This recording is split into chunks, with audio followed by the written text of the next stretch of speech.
Alrighty, hello everybody. Welcome. Welcome to the stream. We're just gonna continue the game where we date Grunkles. I don't know, it's gonna be a good time, I'm sure. The past two times where it's gonna be great. I guess minor recap of the last stream.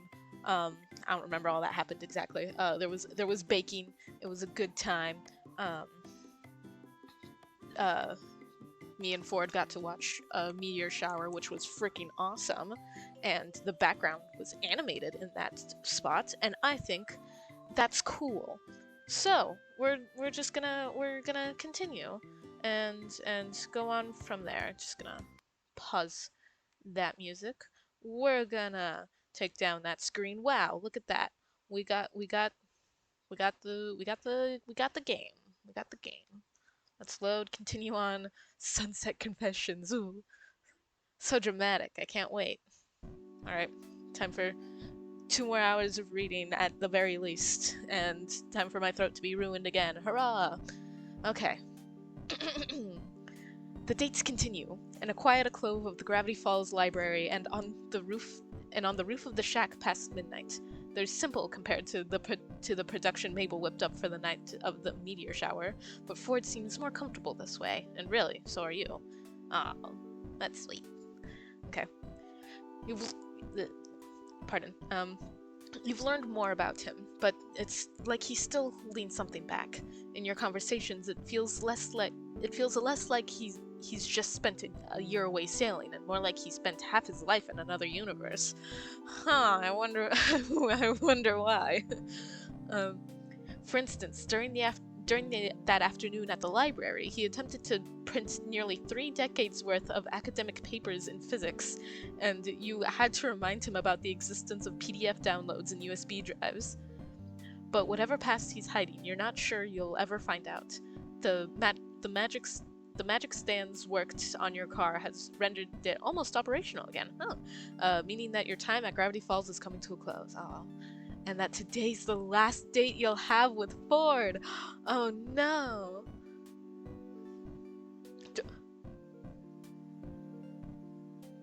Is this gonna lead to a frame that made me want to play the game in the first place?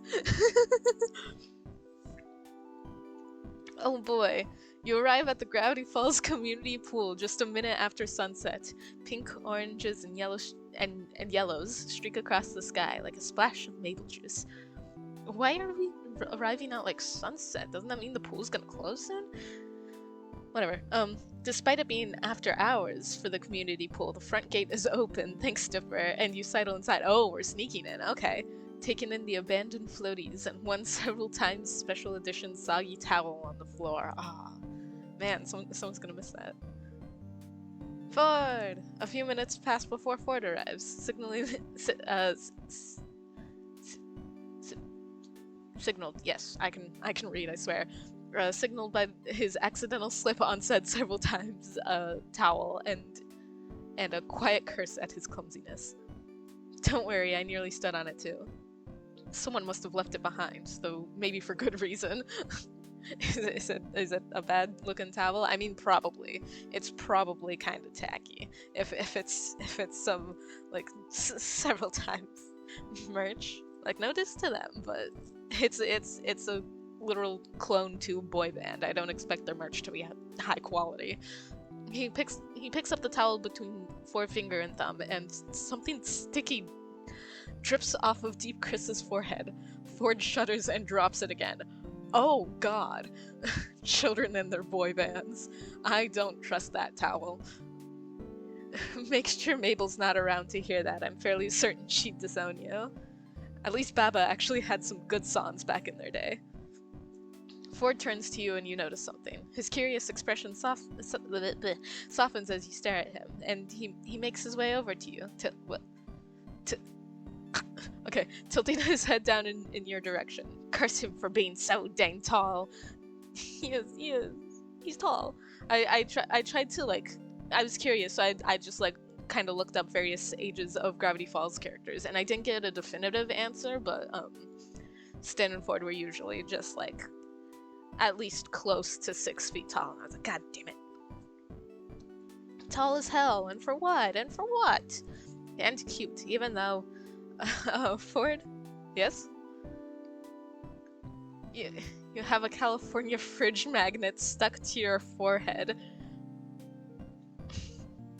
I guess he does have that metal plate in his skull.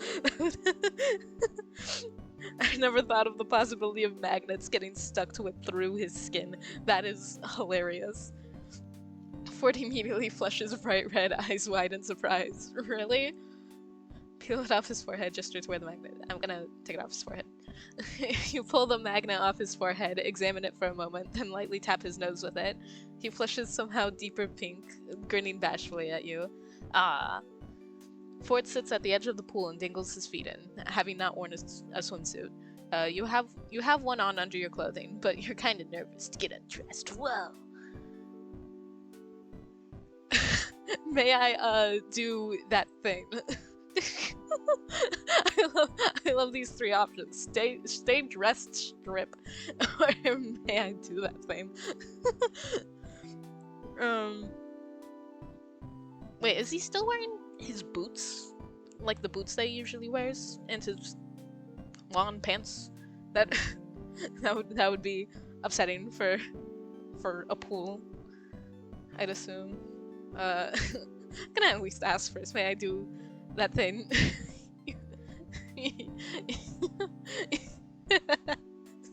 This is so silly. You ask permission and awkwardly gesture towards your clothing. Ford stammers and stutters his way through it. Yes, you can get undressed and whatnot. Oh my gosh. And he promptly turns around to give you privacy. We're at a pool, man. You're fine. You notice, though, that he peeks just once. You don't confidently flush your curtains. Goodness. You sit with Ford on the edge of the pool, swinging your legs back and forth in the water. The two of you sit in silence for a moment. Do you go swimming a lot? Me? No. I used to swim a lot as a child, since we lived close to the ocean, but now, not really. Why not? Never had the time, I suppose. I was always so busy with my work that I never realized we even had a community pool until Mabel told me about it. It goes quiet again. Ford's hand skims across the surface of the water, tracing tiny waves with his fingers. He looks to be deep in thought, like something's troubling him. Gonna ask him what's the matter. He looks up at you, wide-eyed and blinking behind his thick glasses. Oh, nothing, just thinking.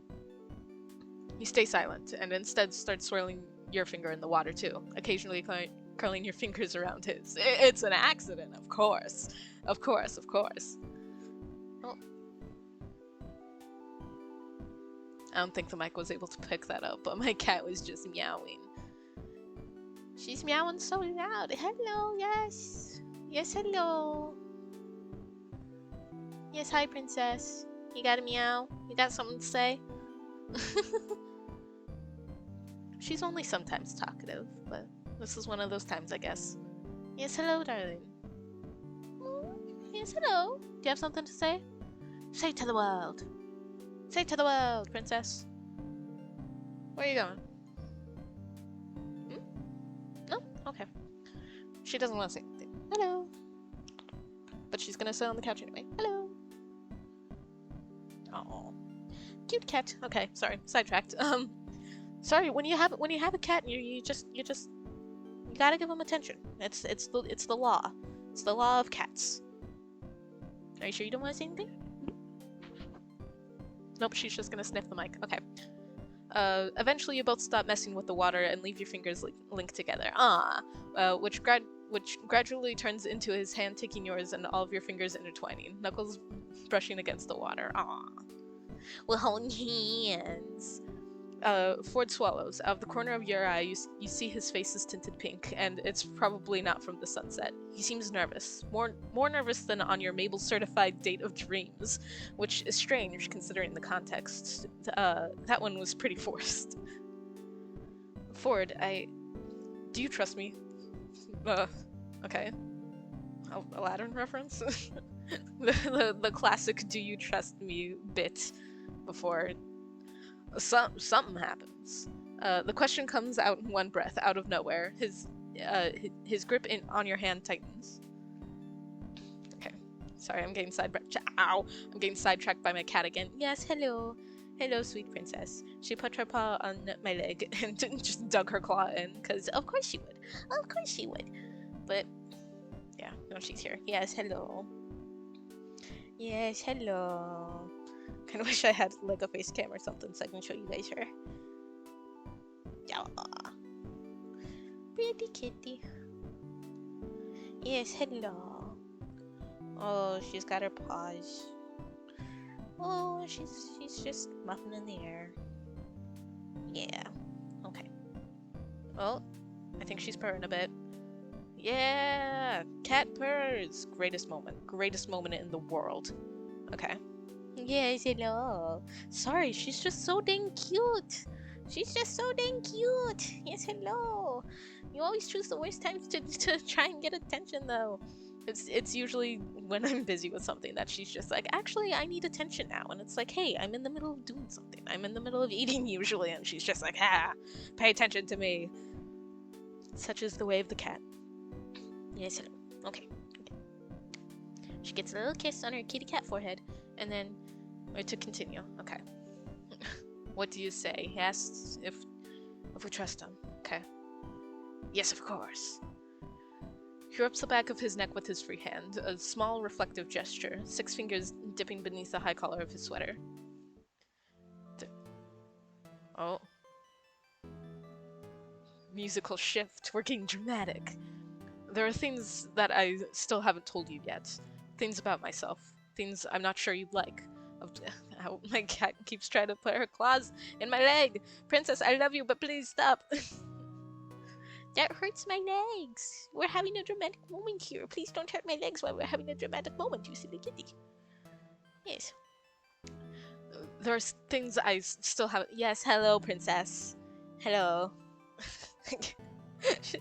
She's just trying to get her face closer to mine. I can't read and pet you so intently at the same time. I'm sorry. Okay, I'm gonna try. There are things that I still haven't told you yet. Things about myself. Things I'm not sure you'd like. Of course, there's the great Uncle Ford side of things. What with Mipper and Mip. I was about to call them Mipper and Dable. Jesus Christ. What with Dipper and Mabel. But you don't really know what happened to me while I was studying here 30 years ago. Tell me about it. Tell me, Ford. It's okay. You trust me, right? We can tell each other these sorts of things. Yes, hello, princess. She keeps trying to grab my finger. No, do not try and step on the laptop. She keeps trying to like grab my finger when I'm clicking the mouse. Yes, hello. Okay. She is now on my lap. Yes, hello. Sorry, brief cat intermission at the very beginning of the stream. Are you gonna sit down? Are you gonna chill? Do not try and chew on my wires, please. Please, no wires for you. I'm sorry. No wires. You already trying to eat enough plastic and stuff. You don't need wires as well. None of you do. None of you do. All of my cats just love trying to eat wires, as cats do. And you will not do that. Okay. Oh my goodness. Yes, hello. Okay. Hopefully she can just calm down and just sit there. Yeah? Are you just sniffing, or are you gonna try and chew on the wire? Okay, you're trying to get my hand. I still don't trust you around the wire. Okay. Okay, yes, I know. I'm sorry. Go over there. Yes, hello. Oh, she's so sweet. She's so sweet. She rolls around and looks so cute, and I'm like, oh, I feel bad for not petting you now. Yes, hello, my dear. Pet, pet, pet, pet. Okay. Continuing on past the the cat break. Yes, hello, my dear. And she's back here. Okay. Hi. Okay. We're just gonna hope for the best now. Okay. She's gonna stay, and we're gonna hope for the best. Ford looks down at the water, at his reflection. He frowns, closes his eyes, and thinks for a moment. You've proven yourself to be a good companion, to put it lightly. Of course, the whole dating thing. He blushes. Ford coughs when you start giggling. Well, what I mean is, there's nothing about you that could do me significant harm. Just wait until I peel off my human skin and become a lizard person. Precisely. Within the set of species residing on this earth, there exists a race of lizard people, and surely they walk among us void. That subject is no joking matter. Of course. Oh, neighbors are being loud. Pardon. Okay. You stare at him, an eyebrow raised. Both of you burst out laughing, the sound echoing around the empty pool. Okay, he was doing a bit. Cool. I can't tell. And from the corner of your eye, you notice Ford scooting closer to you. Void, you hadn't heard of Gravity Falls until you crashed into the shack because of my magnet gun, correct? I read about the shack being a tourist trap in Oregon, but that's just about it. Gravity Falls wasn't even on my map. Why do you ask? That's to be expected. Most people don't know about Gravity Falls until they see it for themselves, or do elaborate research on it, or do elaborate research on it. I can read. Remember when we went hunting for Mothman? How I warned you about the other creatures that can be found in the woods and around town? I'll never forget our grand adventure. You mean the leprechaun and the gremlin and the others you told me about? Sorry, I'll never forget our grand adventure. Yes, our adventure. You think back to your first time hanging out and finding the Mothman. You hadn't even known what Ford was like back then. Privately, you could consider it almost like a first date. Well, my point was, there's so many more oddities, bizarre creatures, geographical anomalies, secret societies, and strange townspeople. Like I've said before, this unique concoction of weirdness is what drew me to Gravity Falls in the first place, and made it the perfect place to conduct my research. Why was the weirdness centralized to Gravity Falls? Why are you telling me this? That's a strange branch of science to go into. Why is all the weirdness centralized to Gravity Falls? I mean, I guess technically it is a strange branch of science to go into, because it's literally studying the strange, but yeah. Why is weirdness centraled? Exactly, that's what I wondered. My biggest question during these studies was why? Why was this town so strange? I tried to find an answer, a unifying theory that would pull my research together and finally grant me success. But I hit a wall in my search. I had no ideas, no leads, with nothing and no one to help me, until... He's telling us about Bill. Whoa! Until I found a being by the name of Bill Cipher. He came to me in my dreams, claiming he was a godly muse, a friend, someone who could do a lot with a little help, and I believed him. Oh no, the toxic exes. He's telling us about his ex. Oh no. Ford continues with a certain bitterness you've certainly never heard in his tone before. I put my unconditional trust in him.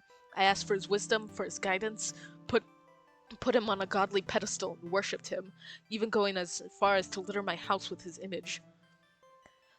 Did you have, like, posters and stuff? Did you build the door? What happened to it? I'd like to think that certain other people would quite enjoy being worshipped like that. What? Did you have, like, posters and stuff? Ford stares at you incredulously. You know, like Maple and her boy bands? Did you have posters dedicated to him? To some degree. Did you smoosh him before bed every night? Toxic exes, I'm telling you! Oh goodness! Did you smooch him before bed every night? Ford shakes his head, curling his lip in disgust. Thankfully, I harbored no feelings of that nature toward Bill. Uh-huh. You say that now, but I've read the Book of Bill. I know what you two had going on. I know this game was made long before that book came out, but oh my god.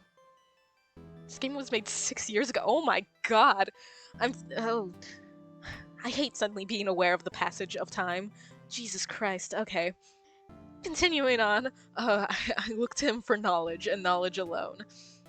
But I did have a shrine or two. I mean, wasn't there also hints back in like book 3, and wasn't that out by the time this game was? I have no clue. I don't remember when that was released.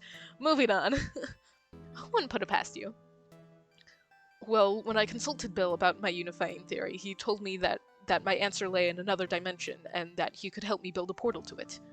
Obviously, I built it without hesitation, without thought, and instead of being a doorway to a weirdness dimension, as I'd been led to believe, it turned out to lead to the nightmare realm, Bill's realm. He had tricked me. All he had wanted was to cross into our dimension and model it all into his chaotic image. I shut the portal down before his plans could be realized, but it was too late. My mind was in shambles from Bill's influence. I should have ended it. I should have torn the portal down, but I had put so much into making it work. I hid the instructions for its operation instead. I tried to entrust a piece of it to Stanley, but after 10 years apart, Ford pauses, sucking in a deep breath. We fought. In the midst of it all, one of us pushed a button and pulled a switch. The portal was reactivated that day, and I was pulled into it. I spent the next 30 years in that portal. Years of searching for the answer to a new question, how to defeat Bill once and for all. But I was pulled back into this dimension, my home dimension, too early, and all this frustration came crashing down. In this tiny town, in a grand multiverse, I truly believed that I was meant for something more. Bill told me that I would change the world. I never questioned it if it would be for better or worse. You doing what you thought was best? How did you get pulled back here? I was pulled back through the portal by Stanley himself, and Dipper and Mabel, of course. However, because the portal had been reactivated, Bill could enter our world at any time. I destroyed the portal device once and for all, but what was left was an interdimensional rift in space-time, left over from the portal's last operation. It had the potential to let Bill through to our dimension. I contained it, but the rift shattered. Bill entered the physical realm and wreaked havoc on Gravity Falls in an event called Weirdmageddon. Bizarremageddon would have been better. That's actually pretty good. What happened during Weirdmageddon? What did you do? What happened during Weirdmageddon? It was, to put it lightly, the end of the world. That's not putting it lightly. It was the apocalypse. Weirdness exploding from every corner, anomalies even I couldn't explain, everywhere. It was all Bill's doing. But he breathes out, frustrated with himself. It was still my fault. As much as I want to go back on myself and say it wasn't, I still caused the whole thing. I brought Bill here. I helped him with his plan. Yeah, it might have been your fault. Jesus. Okay. You didn't mean to cause the end of the world. Don't let this define you, Bill. Ford. Oh my god. I accidentally called him Bill. I feel... Oh no. I'm so sorry, Ford. I'm so sorry. You didn't mean to cause the end of the world. You made a mistake. All of us do, sometimes. You just wanted knowledge about things outside of this world, and... Yeah, it ended badly. We all mess up. Ford is quiet, but he's looking at you from the corner of his eye. I've messed up a lot, you know? We're human beings. Sometimes you hurt someone. Sometimes you cause Weirdmageddon. But you didn't mean to do it. But... No buts! You're human, Ford. Even if it was awful and you blame yourself, you didn't falter because of it. You stopped Bill, right? It's all okay now. You live and you learn. Ford nods, squeezing your hand. It was awful and bad, and yeah, you messed up. But it doesn't define you. You're incredibly intelligent and fun to hang out with, and sure, sometimes I don't understand half the sciencey stuff that comes out of your mouth, but that's all part of you, and that makes me like you all the same. Ford finally turns to look at you. He winds an arm around your shoulders. You scoot closer and complete the hug, draping your arm across his middle and hugging him tight. Big hug, yes! Hugs are always great. I love a good old big ol' hug. Okay. Thank you for listening to me ramble. It wasn't rambling, it was your life. And I'm very happy to learn more about you whenever you want to tell me more. Ford pauses, thinking. My favorite snack foods are jelly beans. I hate toffee peanuts. Are we just getting to the snack food topic after how many dates? Okay. Order of operations here. Honestly, I kind of fuck heavy with jelly beans. They're pretty good. Toffee peanuts, I don't think I've ever had them before, but if they're like the fake whole circus peanuts, I'm sure the texture is abhorrent, and I would not like it. Honestly, I kind of guessed the whole jelly beans thing. Ford laughs, and you laugh with him, nuzzling into his chest. Ah, you feel him swallow before he presses his lips to the top of your head. That's cute. Thank you. You're welcome, Ford. He smiles at you a moment longer, and then it falls as he sobers. I suppose I wanted to tell you because you're leaving soon. The acknowledgement that in a matter of days your time in Gravity Falls will be over should feel final, but instead it only feels distant. You sit back, relinquishing Ford's embrace, and he speaks again. Void, what are you doing after all this? When you get your car back, what'll you do? Head home, finish the road trip, I don't know yet. I don't know. I'll see when I get there. It would be comforting to think that Ford will still be here in Gravity Falls for summers to come, but you recall that Stan and Ford don't want to live on land anymore. They'll be setting sail again, exploring the seas and documenting the oddities of the world. From what you've already heard about it, it's intense stuff that keeps them on the move and untethered. Ask Ford what he'll do when summer ends. Ask Ford if you can stay in touch. Tell Ford how you feel. No! Emotional questions. Emotional options. Okay, ask Ford what he'll do when summer ends. Ford? Yes? Never mind. It was nothing. Let's enjoy this. What the fuck was that for? Okay. I kind of have a hunch that would have been the text, no matter what option you chose. So you do. Sunlight's starting to bleed between the pine trees as the sun sets on your last night in Gravity Falls. Car crash, more like train wreck. Seriously, did you even try to be nice to him? What? No! What? No! Did I mess it up? No! Wait, go back! Go back! How do I fix this? No! I mean, I think the love meter increased, but no! What did I do wrong? No! No! Go back! Go back! Go back! Oh no, did I fuck it up? What? Was I supposed to tell him how I felt?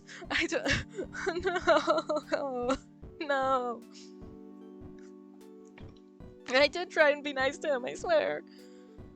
It's your last day in Gravity Falls. Weeks ago, you'd worried today would never come, but now that it's here, you don't know how to feel. Just yesterday, when Stan told you your car was good to go, you wanted to believe there was something still left for him to fix. And yesterday evening, after your final dinner with the whole Pines family, and Seuss's back-breaking goodbye hug, you had almost resigned yourself to letting go. But now, in the clarity of daylight, you realize that these weird and wonderful people don't have to disappear from your life for good. You'll always have the memories, and you'll still be able to keep in touch through letters, packages, and video calls. They won't be able to get rid of you. They won't be able to get rid of you even. Too late, suckers. Cherished friends for life. Oh no, is it ending? Did I fuck it up? No! When you make your way out of the shack, you're met with the Pines and Waddles, all gathered beside a large tarp covering what you guess is your car. They're talking amongst themselves until they spot you. There he is. Thought you were gonna miss the big reveal. Now, you guys. Ford and Stan take each end of the tarp, pulling it off with a flourish as Maber and Dip will throw handfuls of confetti in the air. Ta-da! The reveal is indeed your car! Besides a couple of nicks here and there, it's hard to believe it's the same one you just crashed weeks ago. Heck, it probably runs better than it did when you first got it. It looks amazing. You take it all in, running your hands along the hood and marveling at the spotless windows. Ford, can I call you the next time I need a tune-up? If this is what happens when you use that magnet gun, I might ask you to total my car more often. Well, perhaps we can find a middle ground. Hey, no love for me, huh? Don't forget who got you out of this mess in the first place. I could never. Trust me. I'll think of you every time I can I can use my windshield wipers without jamming the button. You laugh, giving Stan a big hug in gratitude. Thank you, Stan. You turn to the whole family, taking the moment in. And thanks to all of you for everything. It's been unforgettable, weird. Great, unforgettable, weird. Unforgettable. Familiar car keys back in hand, you unlock your car and load your belongings into the trunk. Mabel comes up and hands you a package wrapped entirely in ribbons and bows, winking. Just something to remember us by. Stan calls from where he stands with Ford to the left of your car. I don't know what that is, but it's from me too. And me. Tipper simply shoots you a thumbs up, and when you look at the label on Mabel's gift, you see his name is already on it besides hers.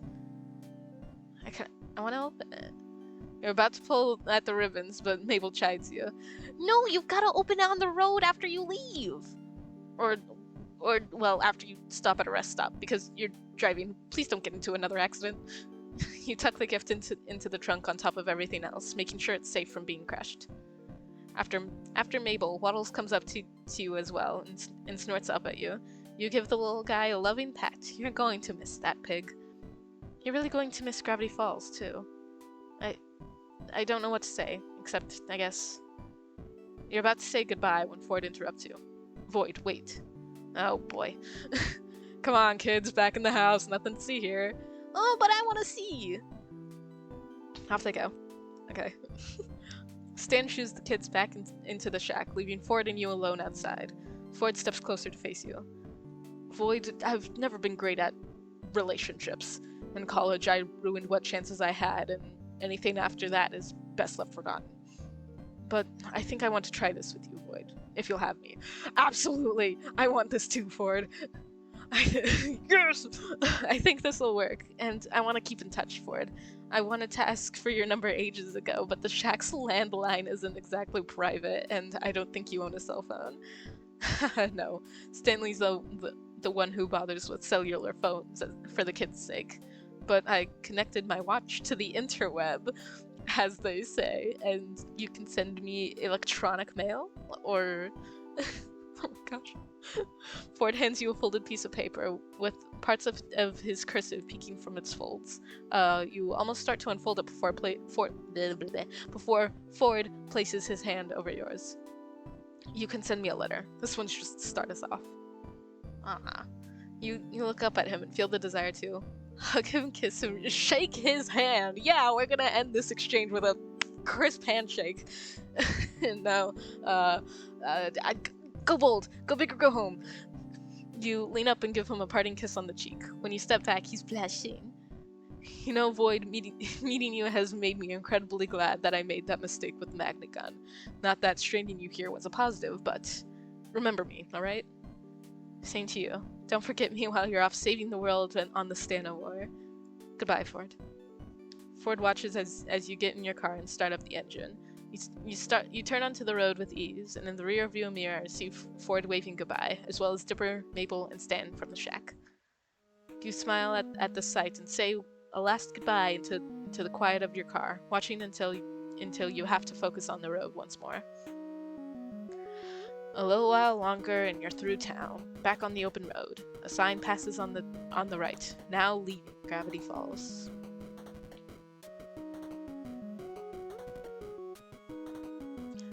It's not until you're at the next rest stop that you think to open Mabel's gift, or, well, the Pines family gift.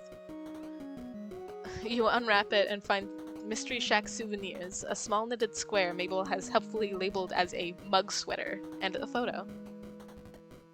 Aww. Oh, that's cute. The end. Aww. Thank you for playing. That was cute. That was a cute game. That was nice. I like that. I had fun with that. But I'm gonna try that pool interaction again. Okay? I gotta I feel like I have to try it again. I apparently messed something up, so we're gonna just move forward and try this again. Okay. We're going back. I don't care. We're not gonna soak in the sweet ending just yet. I'm gonna try this again and see what else happens. Okay. Ford steps on several times towel, and then, I don't want to know what the something sticky is on Deep Chris's forehead. I am concerned. Kids and their boy bands. Yeah. Baba had good songs. So dang tall. Okay. You have a California fridge magnet stuck to your forehead. Alright, okay. We're getting back in it at California fridge magnet. Okay. Ford immediately flushes bright red, eyes wide in surprise. Really? Okay. Peel it off his forehead. You pull the magnet off his forehead. Okay, we did same thing as last time. Ford sits at the edge of his pool. I'm just gonna go for it this time. Just you shrug and start taking off your clothes, which promptly startles Ford into an even deeper embarrassment. All right, we're diverging now. We're diverging from the original. Okay. Let's go. All right. You sit with Forge at the Forge. Yes, that's his name, Forge. Jesus Christ. I know this is the third time I'm saying this, but I can read, I swear. You sit with Ford on the edge of the pool, swinging your legs back and forth in the water. The two of you sit in silence for a moment. Do you go swimming a lot? Me? No, I used to swim as a child since we lived close to the ocean, but now not really. Why not? Never had time, I suppose. I was always so busy with my work that I never realized we even had a community pool until Mabel told me about it. It goes quiet again. Ford's hand skims across the surface of the water, tracing tiny waves with his fingers. Like something's troubling him. Okay. I'm gonna still ask him what the matter is, cause, yeah. Oh, nothing, just thinking. You stay silent and instead start soiling your finger in the water too, occasionally curling your fingers around his. An accident, of course. Eventually you guys stop messing with the water, hold hands. Ford swallows. Out of the corner of his eye, you see his face is tinted pink, and it's probably not from the sunset. He seems nervous, more nervous than your Mabel-certified date of dreams, which is strange considering the context that one was pretty forced. Ford, do you trust me? The question comes out in one breath, out of nowhere. His grip on your hand tightens. Yes, of course. He rubs the back of his neck with his free hand, a small reflective gesture. 6 fingers dipping beneath the high collar of his sweater. There are things I haven't told you, Ford sighed. 30 years ago. Okay. But you don't really know what happened to me while I was studying here 30 years ago. When you're ready, you can tell me. Ford, you don't have to go into detail about it if you aren't ready to. Ford looks down at the water, at his reflection. He frowns, closes his eyes, and thinks for a moment. You've proven yourself to be a good companion, to put it lightly. Of course, the whole dating thing. He blushes. Ford coughs when you start giggling. Well, what I mean is, there's nothing out about you that could do me significant harm. Just wait until I peel off my skin and become a lizard person. Within the set of species residing on this earth, there exists a race of lizard people, and surely they walk among us. So that subject is no joking matter. Of course. Both of you burst out laughing. Excuse me, I had to burp. We're good now.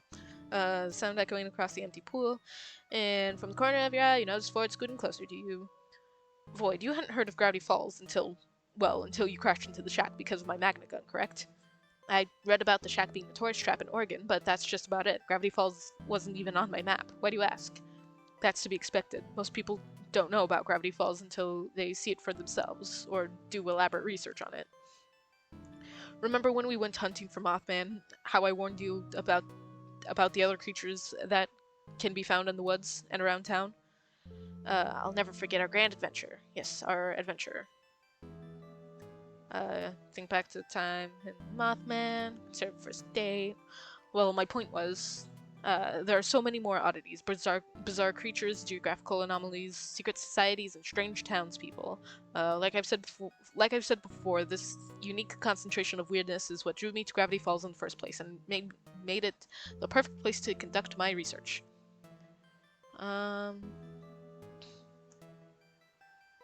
This one seemed to go well last time. So why was the weirdness centralized to Gravity Falls? Exactly, that's what I wondered.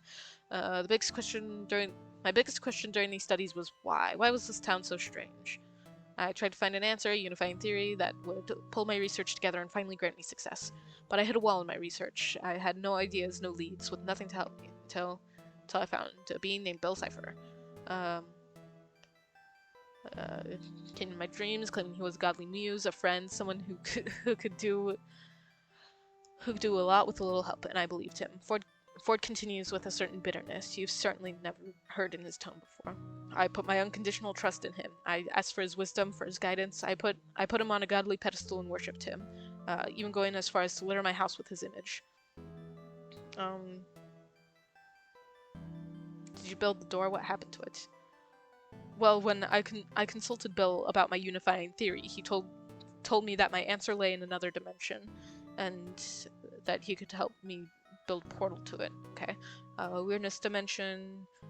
Okay, obviously I built it without hesitation, without thought, and instead of being a doorway to a weirdness dimension, as I'd been led to believe, it turned out to be the nightmare realm, Bill's realm. He had tricked me. All he had wanted was to cross into our dimension and model it all to his chaotic image. I shut the portal down before his plans could be realized, but it was too late. My mind was in shambles from Bill's influence. I should have ended it. I should have torn the portal down, but I had put so much into making it work. I hid the instructions for its operation. Instead, I tried to entrust a piece of it to Stanley, but after 10 years apart, Ford paused, sucking in a deep breath. We fought, and in the midst of it all, one of us pushed a button, pulled a switch. The portal was reactivated that day, and I was pulled into it. I spent the next 30 years in that portal, years of searching for the answer to a new question: how to defeat Bill once and for all. But I was pulled back into this dimension, my home dimension, too early, and all this frustration came crashing down. In this tiny town in a grand multiverse, I truly believed I was meant for something more. Bill told me that I would change the world. I never questioned it. I never questioned if it would be for the better or worse. You were doing what you thought was best. At the time, of course, but I didn't realize the repercussions of my actions would be so catastrophic. But you did it, right? Did what? Built the portal, left, came back, etc. Otherwise, you wouldn't be here. I did, yes, but I didn't do it alone. I was pulled back through the portal by Stanley himself, and Dipper and Mabel, of course. However, because the portal had been reactivated, Bill could enter our world at any time. I destroyed the portal device once and for all, but what was left was an interdimensional rift in space-time, left over from the portal's last operation.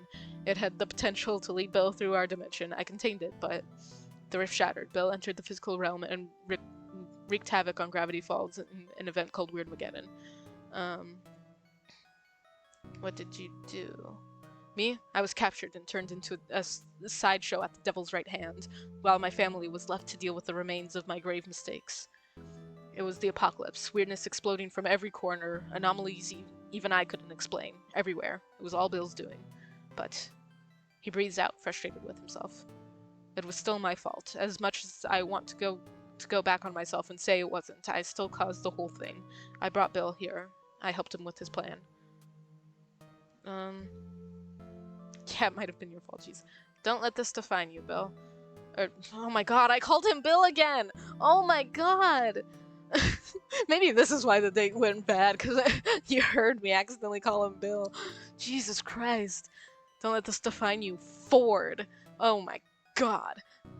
You learned a lesson. Sometimes people don't have the best intentions by heart. By the sounds of it, this Bill character has no heart. He's a demon, so no. It's a mark on your conscience, and it hurts to remember, but you fixed your mistake. You stopped the world from ending, and you remembered that your family are some of the best Dane people I've certainly met, and you get to be related to them. They are rather great. And even after all that, they still love you, don't they?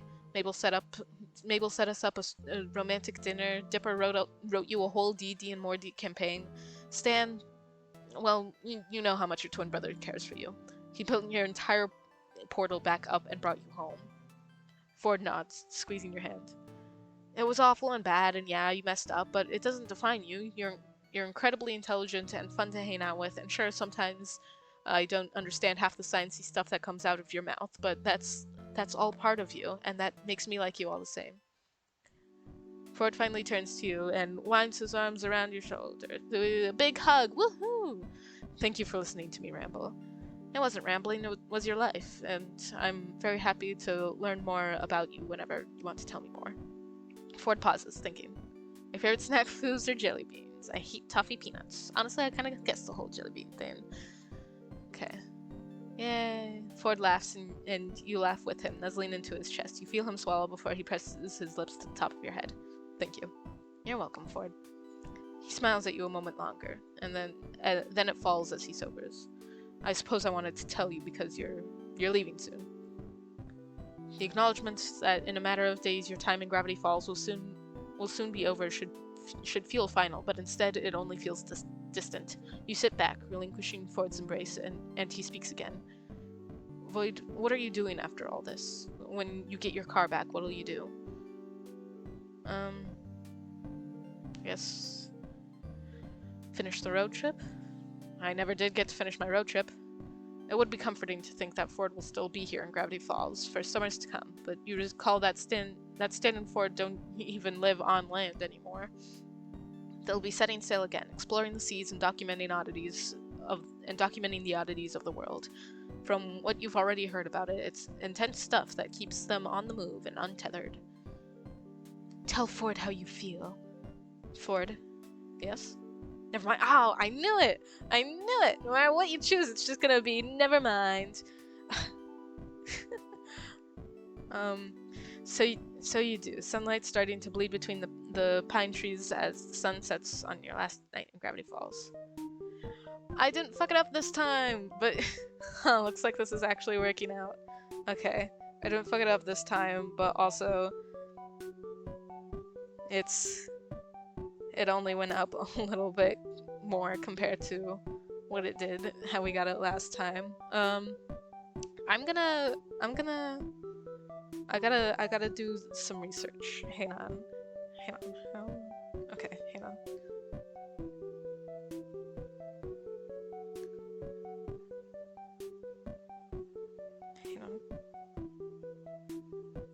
Hang on. This is vital information. There's a way to fill the bar completely? Oh no. Oh no. Where did I mess up before? Okay. Hang on.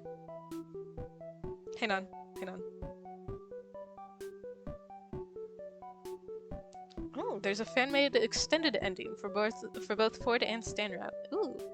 Cool. Okay, hang on. Oh god, I don't want to have to watch a TikTok for this. It's not even what showed up! Oh my gosh. No, I have messed things up. Hang on.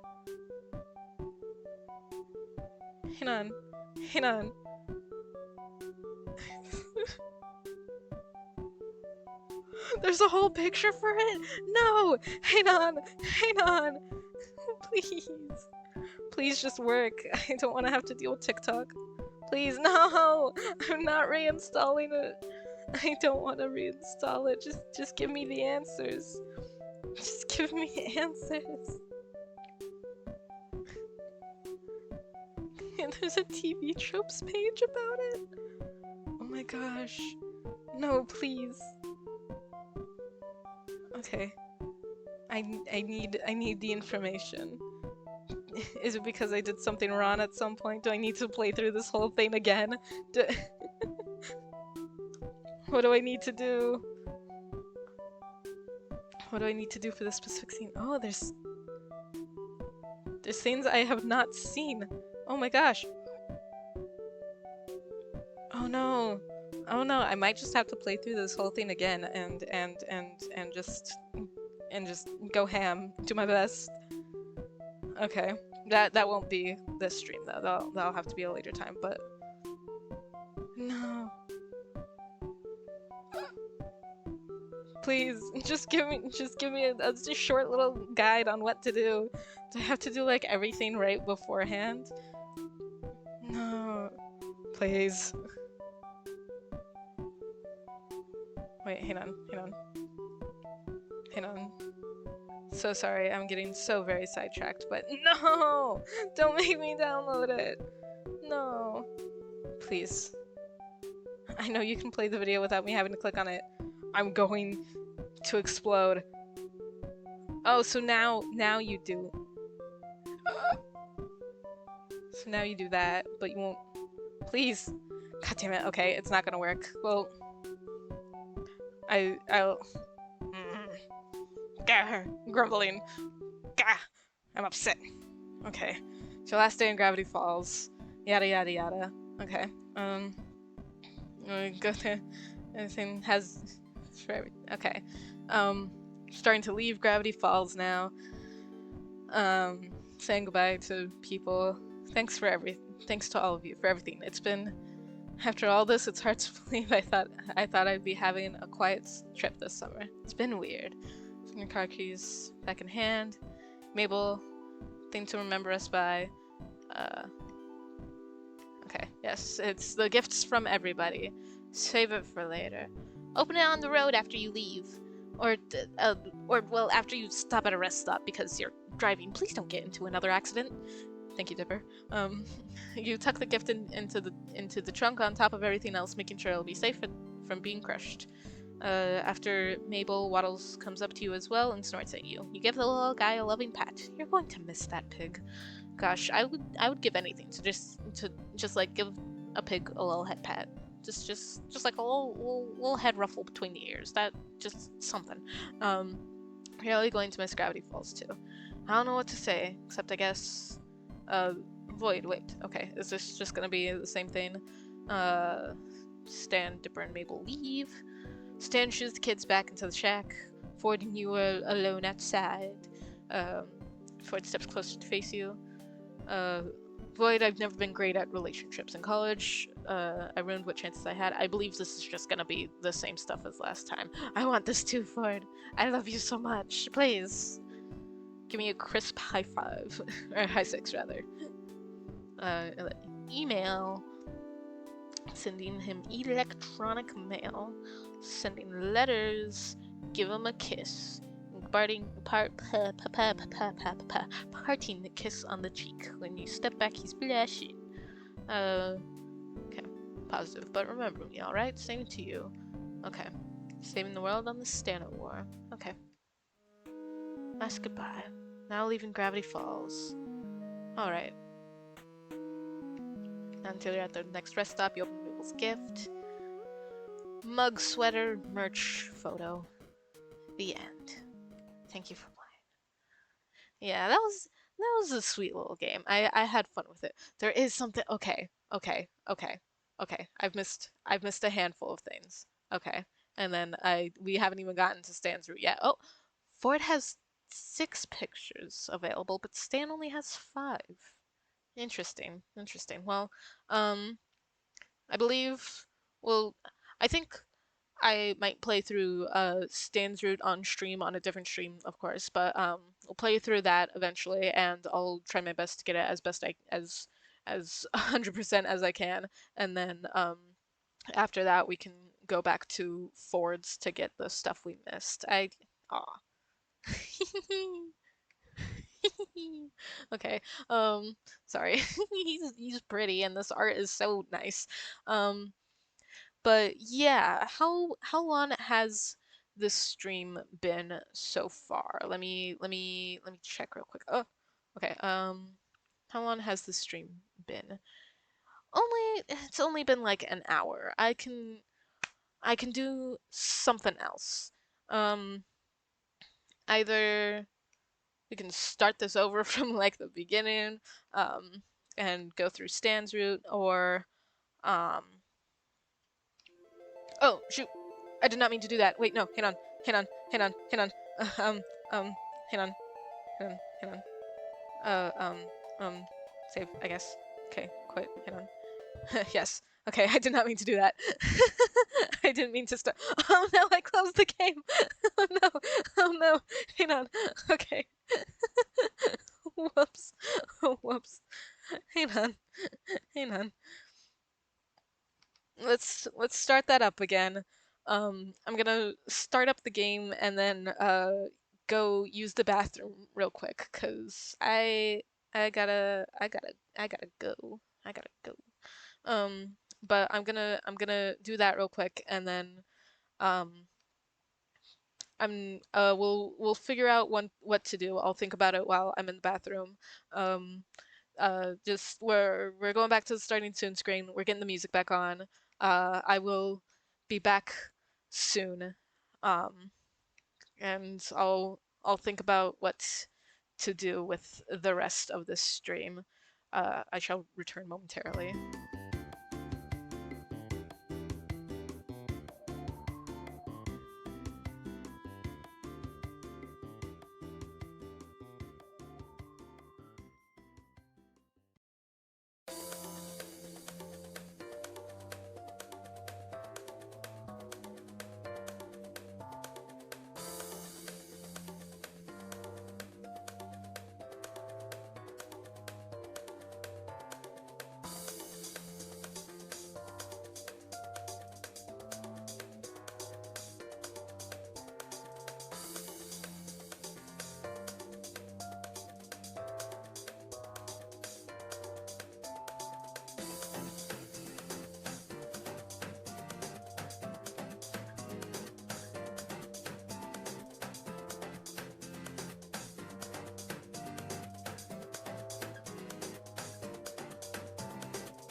All right, I have returned, and I believe I've decided on what exactly to do for the second half of this stream. I think I'm gonna continue playing the game, but I'm gonna try and go like a neutral route, I guess, and just like try and choose evenly between hanging out with Stan and Ford, and just see what the kind of I guess neutral ending would be, and then we'll see how long that takes us. I'd assume it'd take a bit of time, because that's how long it took for the whole thing. Yeah. But yeah, I'm just gonna try and choose between the two and just see what happens, you know? Just kind of go back and forth, hanging out. I guess just befriend them both rather than try and go for dating. I think that'd be fun. So actually go and have some concern about my car this time, because I just completely just swept it to the side in Ford's route. I kind of love that about this game, because like if you go Ford's route, you're basically just completely ignoring the state your car is in after it like slams into someone else's house because of a freaking magnet gun. But yeah, so pausing that, we're gonna go on and just kind of do like a well, neutral route for oh god, okay, hang on. The windows are trying to be difficult. Okay, we're just kind of gonna go kind of neutral on the whole thing and see what happens. And yeah, oh gosh, no, I had another thought. What if I just try and be as mean to them as possible? I would hate that. I don't want to be mean to these guys. They're nice. Okay, let's start up a new game and see where this goes. Should I change? Hang on. I feel like I should change the stream title now, cause hang on, hang on. Edit stream info. Swooning Over Stans Part 3. I mean, that's technically true. Swooning Over Stans. Starting it over. I failed with Ford, so now we're just gonna start it over. Alright, cool. Good old road trips back at the beginning, when we were naive and full of hope for a normal road trip. Let's get our reading voices on. Good old road trips, full of promise and ripe with potential for adventure, soul-searching, and incredible scenery. Or at least that's what you thought before the novelty wore thin. As of now, your legs are cramping up, you've exhausted your travel playlist 2 times over, and your stomach is begging for something to eat. On top of all that, you're pretty sure you're lost. Driving through Oregon paints a picture of trees, and more trees, especially on the endless winding roads that you're taking up north. Well, those are the best parts of Oregon, so if you're gonna complain about it, then go away. Go away, I guess. Have you seen all the cows and horses on the little farms? Then you'll like it a lot more. So many times I drive past just whole fields with little cows and stuff, and it's beautiful. Anyway. All that breaks the pattern is a sign that zips past with words that you're just able to make out. Gravity Falls. The road continues on, giant redwoods looming on both sides. You find yourself anticipating something, because as you drive on, you can feel it. Something strange is bound to happen here. Ooh, something weird. Weird, wacky, and crazy. And that's when it happens. Your car picks up speed. The change came out of nowhere, and you quickly put your foot on the brakes, but horrifyingly, the car seems to be driving on its own willpower. Trying to stay calm despite the panic welling in your chest, you pull the emergency brake, only to find that the car resists and keeps moving forward, like something is pulling it. The car begins to rattle, the wheels screech against the country road, and you're screaming until crash.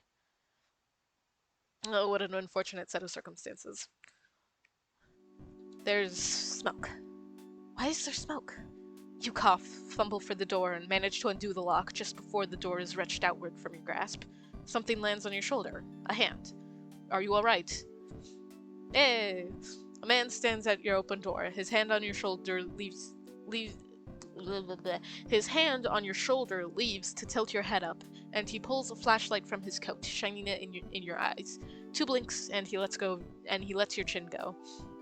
His eyes dart over the rest of you, looking for injuries. Still stunned, all you do is watch.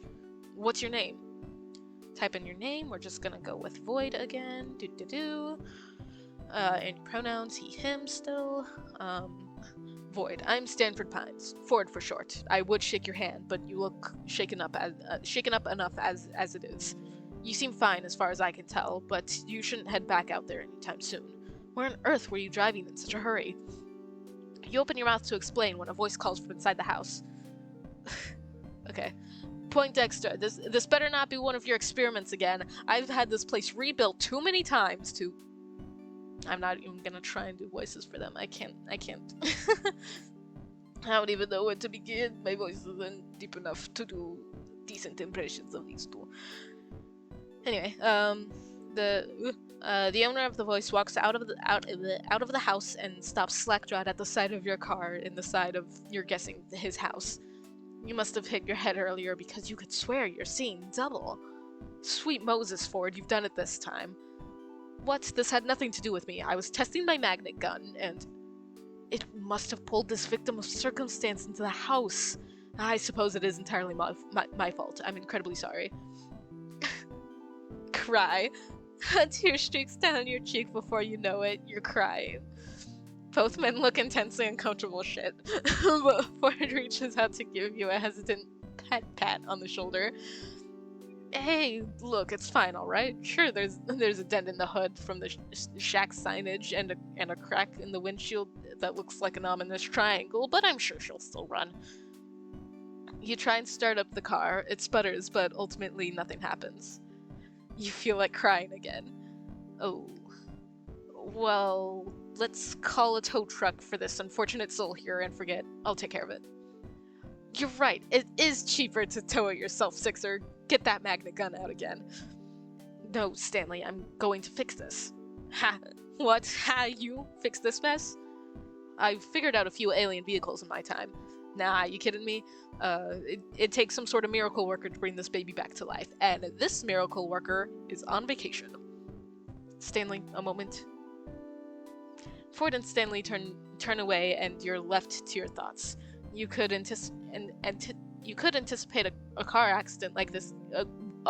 Who could anticipate? Jesus Christ, who could anticipate a car accident like this in the middle of a road trip? You can take care of the car, but how are you going to get home? They run buses out here, right? So you take a bus out of here, and Ford clears his throat, shifting a little awkwardly in place. Seems like they finished their talk. So there are a few options. My brother Stanley here could drive you out to town to find a place to stay for the night, or you could stay the night here. We have some maps and information you could look at in the gift shop too, and in the morning we can help you with your car. What do you say? Just as you're about to answer, another high-pitched voice comes from inside the house. Grunkle Stan, picture this! A whole week of, oh my gosh. The shock, the horror. The girl that runs out of the house comes to a halt at the side of your car. Oh, great. Grunkle Ford? Why is it that everyone automatically thinks I'm at fault? Well, this time it is my fault, but I've invited Void here to stay with us for the night, if he'd like.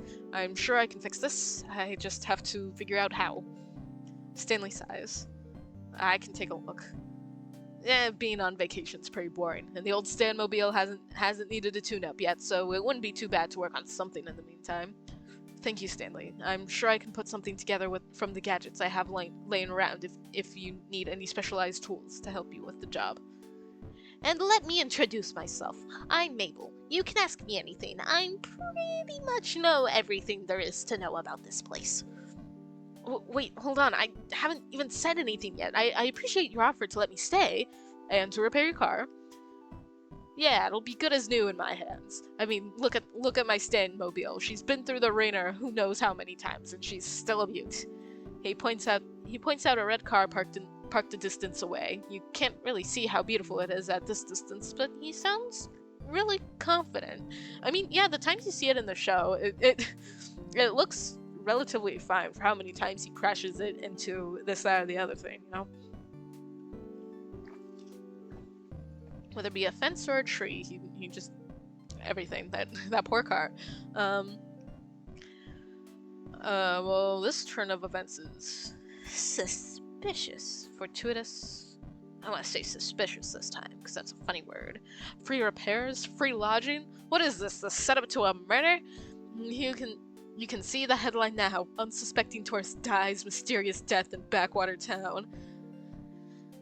But at least the jury's still out on these people. The cost of auto repair anywhere else would show you no mercy.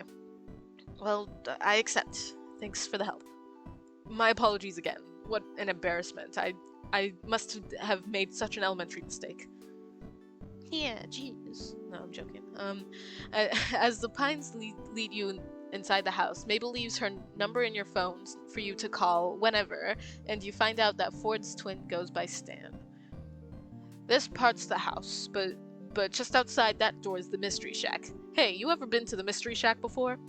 I wanted to, actually. I saw a bumper sticker while I was on the road and got curious. You're interrupted by a loud, triumphant ha! Those bumper stickers were a good investment, and Sixer says they were too plain and graphically simplistic. And doesn't he have an address on them, Stanley? How's anyone supposed to find the place to attract customers? Sixer, did you hear that? Well, they are graphically simplistic. I don't know how he found this place, let alone thought what is the Mystery Shack was compelling. I kinda liked it. See, he kinda liked it. Hey, I like you, Void. How about I give you a tour sometime tomorrow? Regular price. Tomorrow? Then I'll have to squeeze all my get-to-know-you questions in today. Void, tell me, capybara, yes or no? At that moment, a boy passes in the hallway, in the hallway. I can read. In the hallway at the far doorway, and Ford calls out to him. Dipper, my boy, I'm surprised I didn't see you run out to the scene of the crime. Crime? What crime? I have an alibi, so Oh, you have someone with you. Hey, I'm not suspicious at all. Did you guys see the car in the side of the shack, though? For a second I thought the Manitars were back with a grudge. Yes, about that, Dipper. Meet Void. I've, stranded his car here by accident. He's staying with us. He's staying here for the time being. Sorry, stranded his car here? You crashed it? Yeah, the S in the shack fell out and everything. And the windows are cracked. One window, the windshield. And Void was lucky to make it out alive. He's fine. No injuries, thankfully. The magnet gun's rather safe despite never having been tested in a formal setting. Yeesh. Do you not, take safety precautions or anything? Actually, the irony of the situation is that I was trying to install a safety precaution. Hey, if you two are gonna do your nerd talk, I'm gonna get Void set up here. Mabel, sweetie, why don't you show Void around? Let him stay in the storage room. That's still empty, right? I'll make it empty. The rest of the day consists of Mabel showing you the storage room you'll be staying in, then the kitchen and the living room and the hallway and the bathroom, and pretty much a comprehensive tour of the mundanities of a regular house. Eventually, you find that the family is even more extended than you knew. The decorative doilies make a lot more sense knowing a grandmother normally lives here, and her grandson Seuss. Another thing that I noticed that I find interesting about this game, we never actually see Seuss, him or Wendy at all this entire time. Maybe if we go a different route, we might see them, but I kind of doubt it. It's just the Pines family. I don't know why. I wonder why. But yeah, I mean, I guess the focus is basically just the Pines family, but still, I don't know. It's interesting. Or was it Zeus?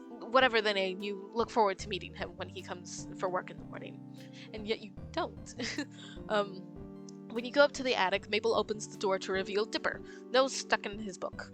But you catch him occasionally glancing up at you as he pretends to read. The next member of the family snorts up at you from Mabel's bed, a rotund pink pig who Mabel declares as her best friend and partner in crime, Waddles. The two of you are a perfect match. The two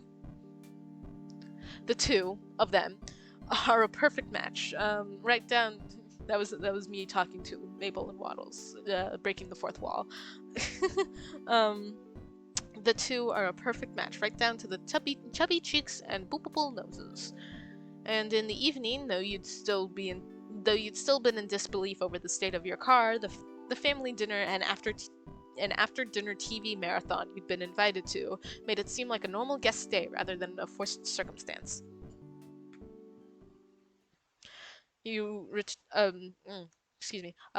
Returning to the storage room Mabel had shown you earlier, you find an air mattress waiting for you and more pillows and sheets than a summer night warrants. Gosh, why do I keep playing graphic novels when I can't read out loud very well. Like if I'm reading something for the first time out loud, it's very difficult. And even if I've read it many a times, unless I have it memorized, I just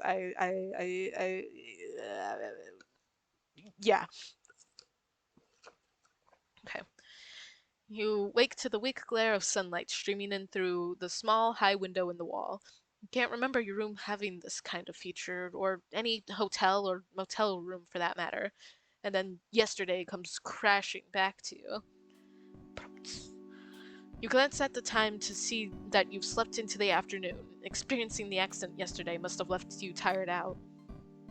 Despite having been assured yesterday evening that you are free to anything in the fridge, you still feel like you're imposing on the Pines family and try to prepare as polite a guest breakfast as you can.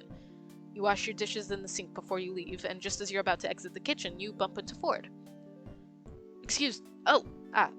You're... Yes, from yesterday. Of course. For a good solid moment, Ford regards you in awkward silence. Ford clears his throat. I believe Stanley's taking a look at your car outside, if you want to be there for it. You give a nod and make to leave for real this time when Ford speaks up again. And Void, I'm sorry again for the accident. If I'd been smarter about, well, let's just say it's entirely my fault, and you shouldn't worry about this at all. When it comes down to it, Stanley does have a knack for cars. I predict he'll be back on the road in a matter of weeks. Weeks? You can't keep the dismay off your face, and you can't really bring yourself to try to, either. What am I going to do with weeks?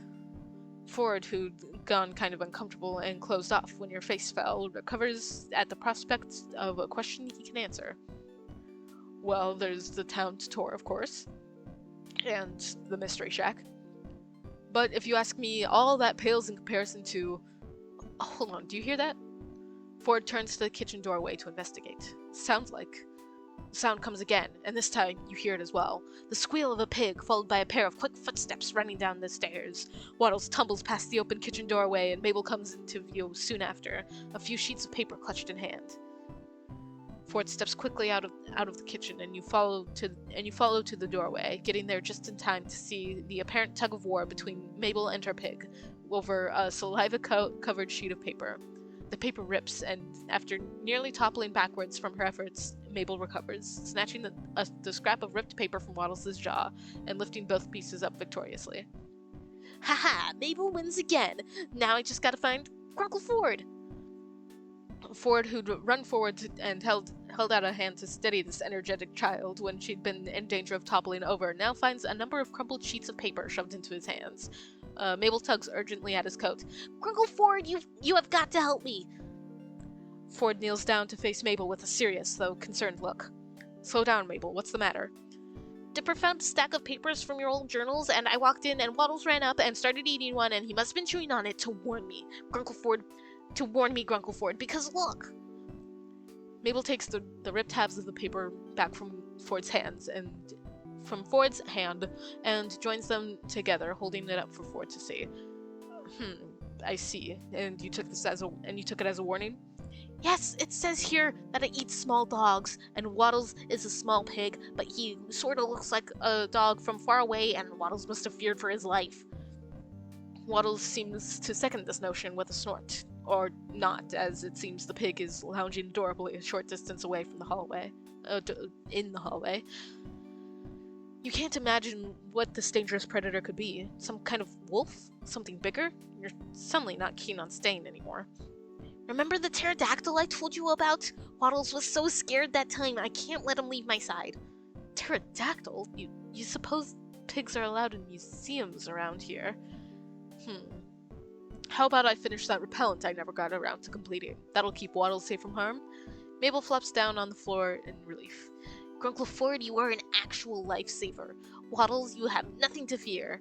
Ford chuckles, lifting himself out of the kneel and standing back up. Alright, I'll go get my recipe. Ford turns to leave, and you suddenly remember that you have nothing better to do for the weeks you're going to be here. It wouldn't hurt to get to know Ford. He seems to know what there is to do around town anyway, and you'll need to not die of boredom in the first week. Or, more pressingly, you could go check on your car and see what Stan's made of it so far. You're not exactly eager to face seeing your car in the side of the house again, though. I think we're gonna do what we did the first time and go with Ford for this one. Partially because I do like the Mothman adventure, so we're gonna go on the Mothman adventure again.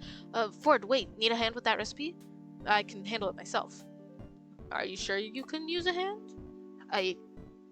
Ford looks away then, and you follow his averted line of sight to Mabel, who's just mouths something that you couldn't catch. When she catches you looking her way, Mabel gives you a 100-watt smile, the picture of innocence. Ford rubs the back of his neck. Yes, I suppose I can accept some help. And with that, assured that Ford is on the task, you spot Mabel rolling away with Waddles into the living room. Before we get started, I suppose I should give you an introduction. Void, tell me, do you believe in the supernatural? I want to. Well, you're about to come face to face with the unexplainable yourself. You see, Gravity Falls isn't some quiet, unassuming backwater town. Much more lurks below its surface. Ford pockets the crumpled journal papers and gestures for you to join him as he walks. You do, and follow him through the living room and into the gift shop. For example, you must have heard Mabel mention a pterodactyl. Most would say none exist in the living world today, but I say, not if you know where to look. If anyone else told you this, you'd be disinclined to believe them, but the authority Ford carries is surprisingly compelling. Ford reaches under the cashier counter and retrieves a packet of vintage-looking gum, inspecting it for a moment before slipping it in his pocket. He looks around in thought. Hold on to my explanation for a moment. I need to retrieve some more supplies. Ford ushers you out the gift shop and out to the gift shop entrance so that you find yourself outside of the shack, then shuts the door behind you. Okay. I respected his privacy last time, so I'm gonna try and peer through the window this time. The glass is dirty enough that the sunlight hitting it obscures your vision from the room within. You catch a gray and tan blurry figure that must be Ford at the far wall. You lean in too close and have to step back before you leave a conspicuous handprint on the window pane. When you look back in, Ford is gone. You turn back around. You're just going to stand out here until Ford returns. Not too long later, the door opens behind you and Ford joins you outside, looking no different than before. He must have stored whatever supplies he went to retrieve in his coat, but the trench coat falls too naturally on his figure for him to be hiding much. Where were we? Ah, yes. Ford pulls a pen and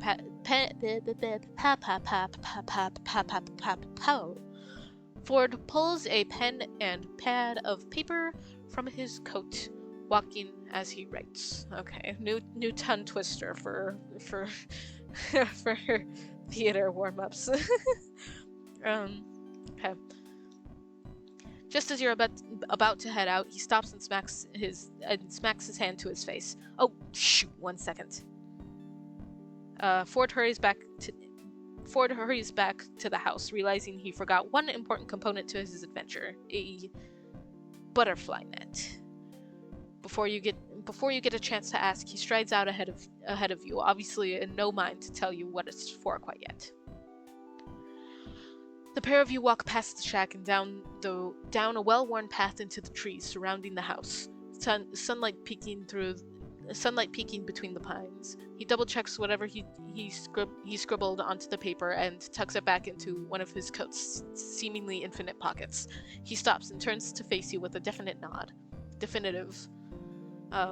My recipe for repellent called for a sprig of lavender, 2 thin slices of ginseng, a drop of bat blood, a chunk of amber, and 3.5 milliliters of ink. He pauses, staring down at the path in thought.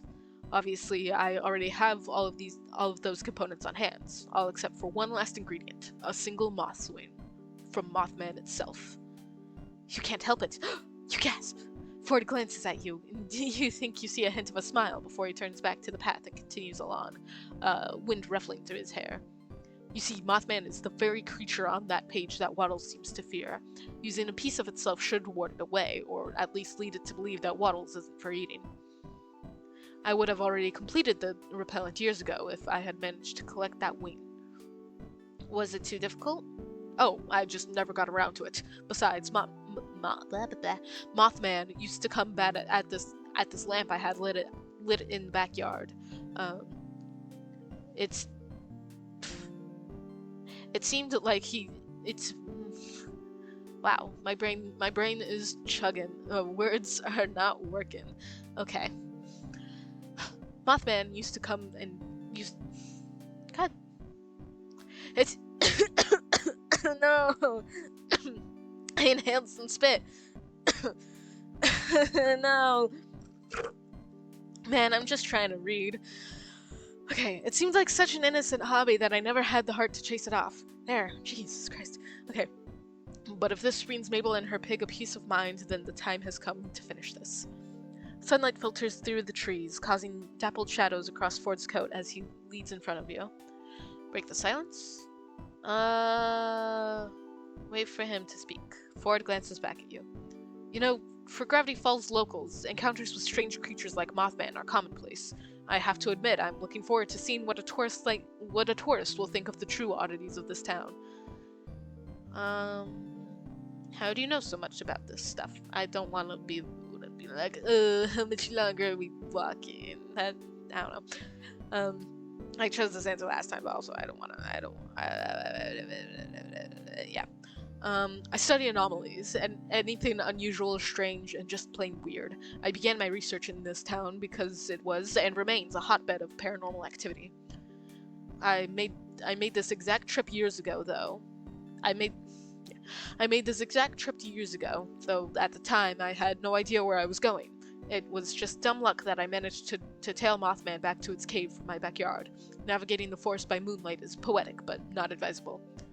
I made plenty of other discoveries as well, from fairies to gnomes to amalgams of creatures who were never meant to cross to... wait! Ford reaches into his pocket and pulls out the slightly crumbled pages Mabel had pushed into his hand earlier, smoothing them out and shuffling through them. Take a look at these. They're more definitive proof than just my word. You accept the pages from him and find that they're scanned pages from some sort of journal, just as you'd heard Mabel say. Fluid cursive tells of Mothman, beard cubs, scamp fires, and more. Ford gestures to them and explains. I detailed my discoveries in a series of research journals, the remaining pages at least. I wonder where Stanley was keeping these. We must have gotten up to some pretty crazy stuff back then. That's one way to put it. Only took 6 years for me to get in over my head. He takes a silent moment to look away from your gaze, seemingly in bittersweet remembrance. You drew these? Why, of course, who else? The ink washes look so masterfully executed. My work now is far better, but I appreciate the compliment. Despite his understated words, Ford looks surprisingly pleased. Walk in silence. Suddenly, Ford puts an arm out in caution, slowing his pace. You narrowly manage to not collide into him. I don't know where I get words out of nowhere sometimes. Avoid is not in this sentence at all. You narrowly manage not to collide into him and take a quick glance around to see nothing? Look, there! You see what looks like a bundled up plaid shirt moving along the forest floor. Wait, is that a beaver's tail? It looks like a platypus. What are you doing all the way out here? Don't you mean a platypus? Ford shakes his head with a grin. I meant what I said. It's a platypus. A platypus. Ford moves into a crouch, but stays at a respectable distance, following the small creature. You watch him, and after a moment mimic his actions. Ford's giving the creature a bright smile, the first of its kind that you've seen since leaving Mabel at the shack. You're a cute one, aren't you? And in one of my favorite patterns, too. Ford motions for you to move forward a little more, to the distance he's maintaining. If I were to rate the oddities that live in this forest on a scale of least to most annoying, these little guys would get immunity. They have done nothing wrong, and I appreciate them for it. As the two of you watch in quiet appreciation, the platypus ambles into the underbrush and vanishes from view. What a cute little guy. Beautiful, beautiful. The two of you continue deeper into the woods. The foliage seems denser now, and you look through the treetops for a glimpse of the sun, which has by now dropped low in the sky. It had already been getting late when you left, but you hadn't thought Mothman would be this far out. Almost as though he'd read your mind, Ford answers for you. Mothman is rather reclusive, and as such lives deeper within the forest than bolder creatures like the gnomes. Are you alright? Huh? That is, are you tired at all? I should have asked sooner, but it's just been a long time since I've traveled with anyone new. Stanley tends to speak his mind without my asking. I'm worried about getting stuck out here all night. I know these woods like the back of my hand. We'll make it back. At least I used to. It's been a while. Reassuring. You feel the opposite of reassured. In any case, we still have some time until sunset. Let's wait here in the meantime. Why wait until sunset? You'll see. Oh, well. The moment the sun touches the horizon through the gaps in the treetops, Ford gestures for the two of you to continue. You hadn't noticed, but you'd been resting within short distance of a small clearing that holds a cylindrical stone marker. Stone marker bears intricate swirls carved into its surface. Ford reaches into his coat and produces the packet of gum from earlier, opening it and dumping the pieces out onto his palm. Gum? No thanks. Unsure of why you came all the way out here to unwrap gum at sunset, you decline a stick of gum. Ford puts the remaining gum in his coat breast pocket. He unwraps the now empty gum packet to reveal that it was hiding a small piece of parchment folded up to act as lining. He smoothed it out against the stone, holding it under the deep orange-red light of the sunset. You step closer to look over Ford's shoulder. The parchment holds a detailed drawing of the swirls carved into the stone, documenting every crack on the surface. As you watch, a golden cursive unfolds itself across the page, seemingly fueled by the sunset's warm light. Ford reads the words as they appear. Such a place the Mothman doth rest. But please do not disturb his nest. If kindness be something thou bereft. Ford lifts the parchment a little higher to prevent his shadow from obscuring the rest of the line. Follow thy nature and turn left. I think we turn left. I think so, Void. We press onward. Hurrah! Left leads you to a dimly lit cave, which Ford says he remembers well, except last time he was here it was pitch black since he arrived in the middle of the night.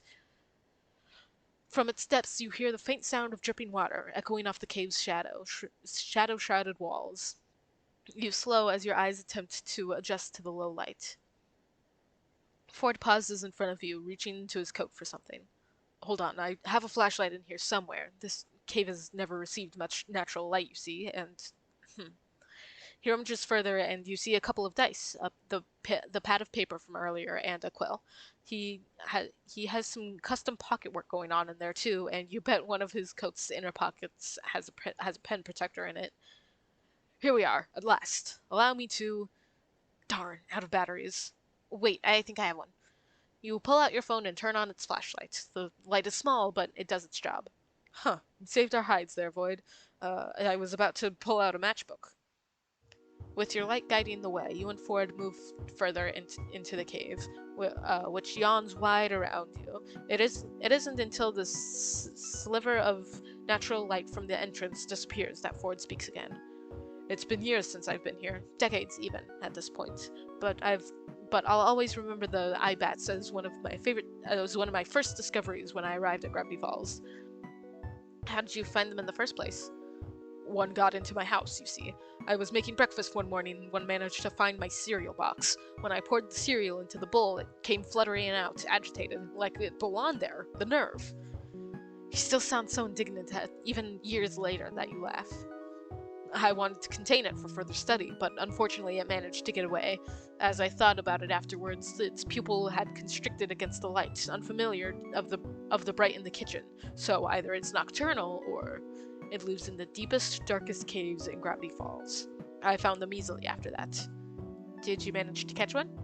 Somewhat. I came running through this cave with a butterfly net and my wits.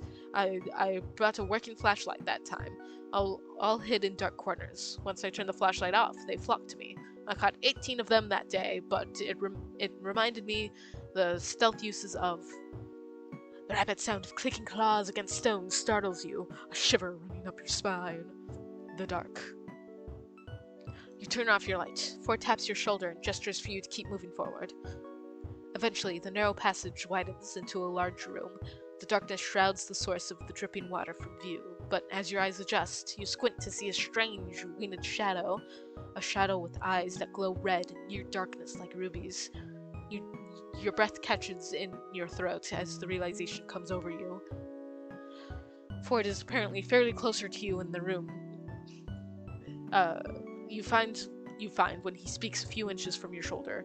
You catch the shadow of his arm swing out in a wide arc, like he's introducing you to... Void, I'd like you to meet the Mothman. He whispers, but even in the dark, you see him grinning excitedly at you. Ford looks between you and the Mothman, apparently hoping for a dramatic reaction. Your speechlessness seems to satisfy him. Don't worry, it hasn't noticed us yet.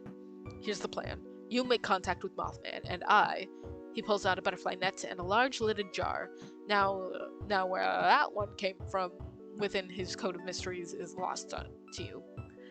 We'll capture one of the 100 moths that comprise it. Wait, I get to touch Mothman? The Mothman? You're heading in with a butterfly net? Seriously? Can you do it? I'll take the net. I get to touch Mothman?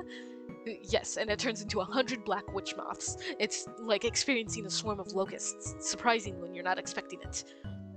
Remember, even just a light touch is enough. You steel yourself, waiting for its signal. He waves his hand to coax you forward, and then it's up to you to decide how, well, to make contact.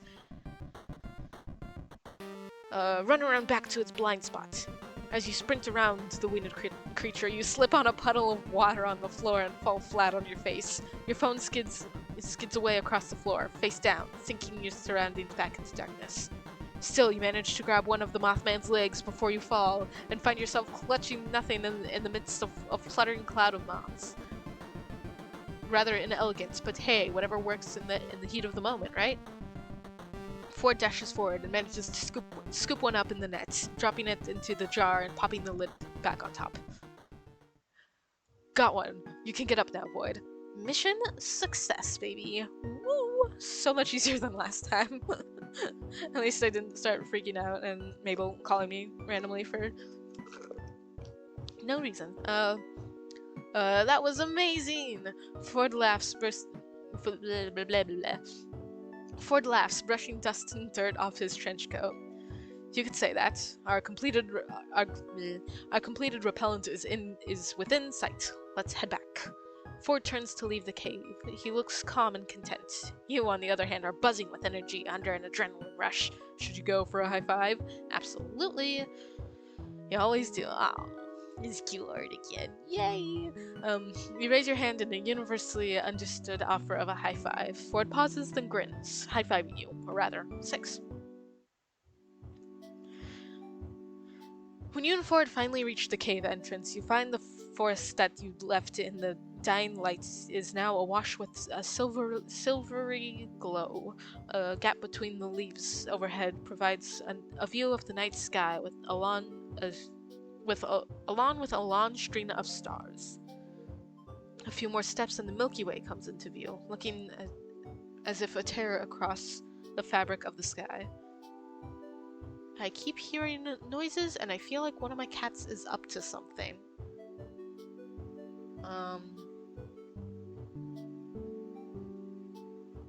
Doesn't seem like anything, but I'll have to keep an ear out, and if I have to suddenly go to take care of them, then you'll know why. Yeah, no, they seem fine. They better be. Hang on. I feel like I need to check on the cats real quick. If only just a little peek. I apologize. Shall return momentarily.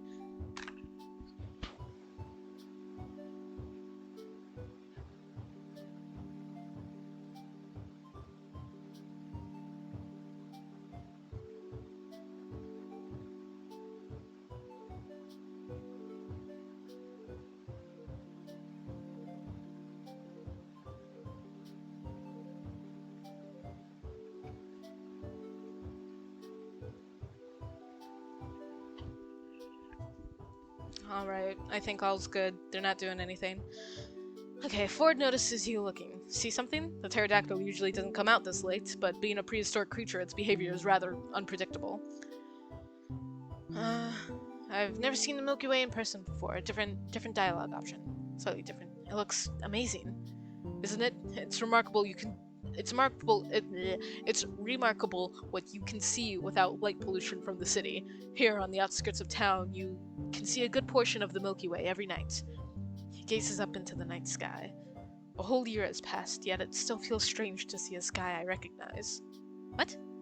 Oh, traveling. You know, I was in a different part of the world. You both stare up at the sky in a comfortable silence for a few moments. The quiet of the forest settles in, along with a distant sound of flowing water, and you find yourself surprisingly glad that Ford had accidentally pulled you here, if this is one of the moments you get to experience. Out of the corner of your eye, you swear you see Ford looking at you instead of up, but when you tilt your head back down, his attention is elsewhere. Eventually, the two of you come to a wordless mutual agreement to continue on, and you're walking again. You'll have to show me the other creatures that live here sometime. You're glad you said so when you look over and find that Ford looks pleasantly surprised to hear it. His chest puffs out with pride.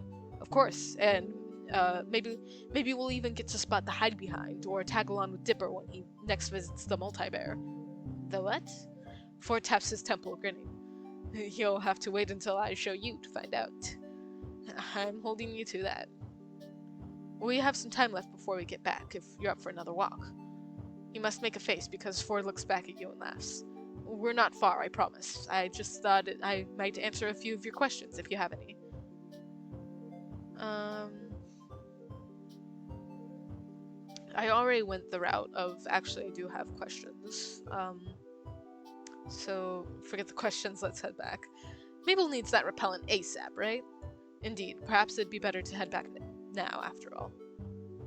Oh, I feel bad though. I know there was like a good bonding moment last time. We got to see the stars and it was nice, but it's fine. It's fine. Ford gradually adjusts his pace to yours, walking side by side with you in companionable silence all the way back to the shack. Almost there.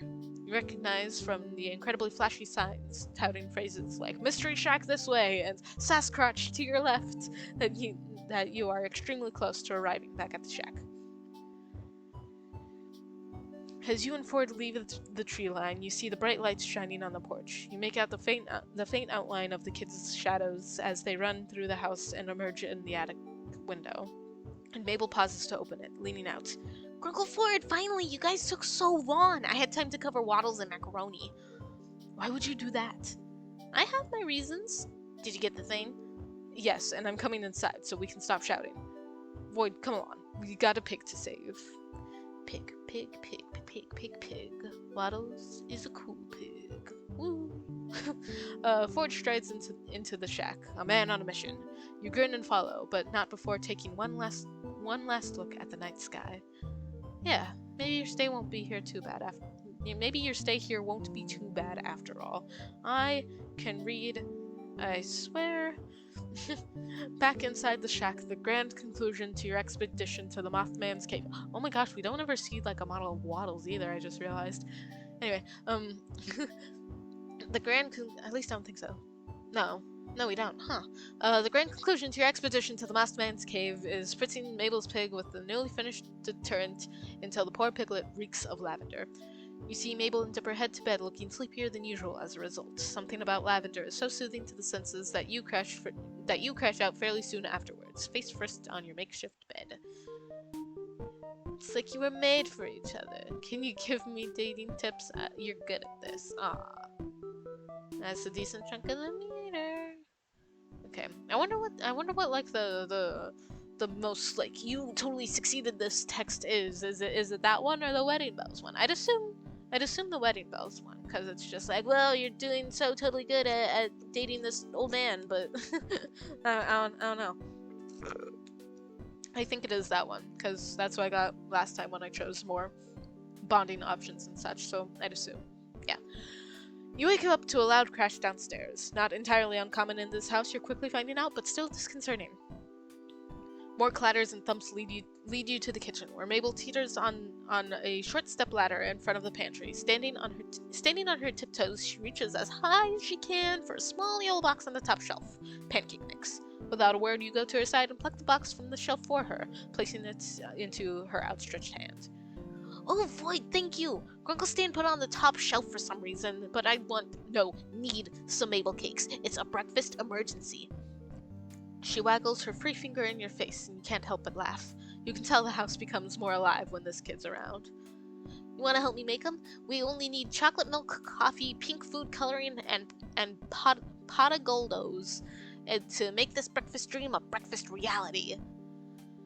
As delicious as that sounds, you're inclined to ask where the coffee comes into the mix when you realize this house is suspiciously quiet.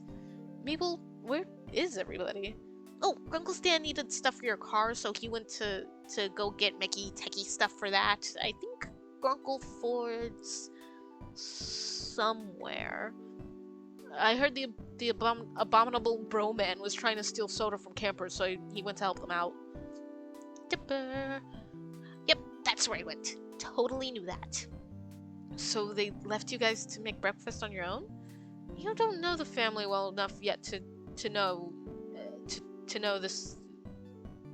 Yeah, you don't know the family well enough to know this is commonplace, so the idea of leaving two teenagers alone to fend for themselves seems fine, if one of those teenagers wasn't Mabel anyways.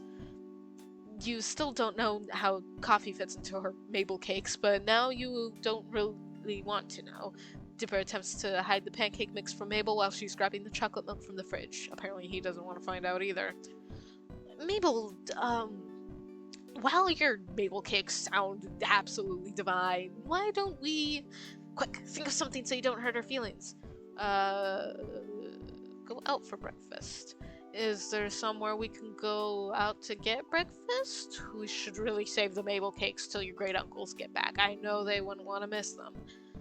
But I want to perfect my recipe. I have to get better at cooking and baking and stuff so I can survive out there in the world. What if in high school I'll have to bake stuff and people are better than me?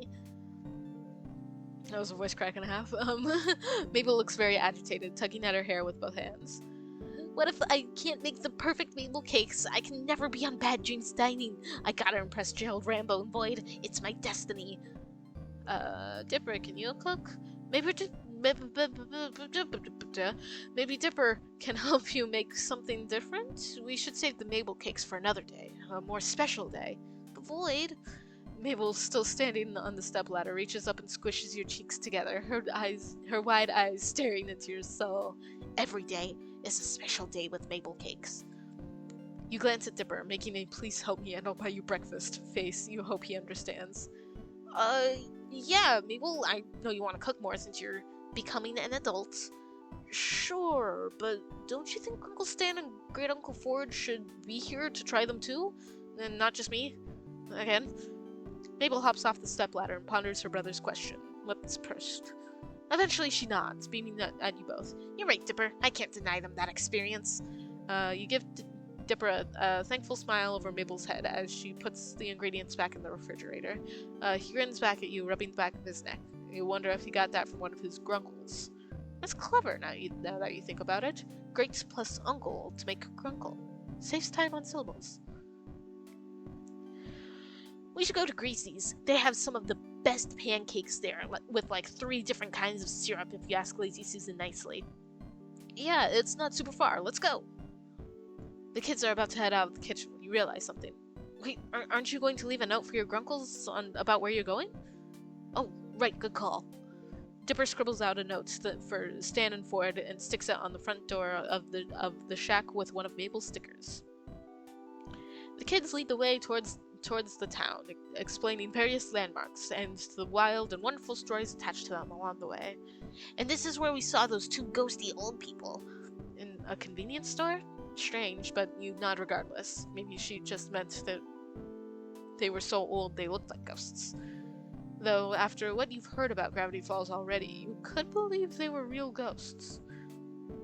Dipper points out to the diner in the distance, and there's a lot of alliteration moments in this game. A log-shaped building atop a train cart, and the three of you head inside.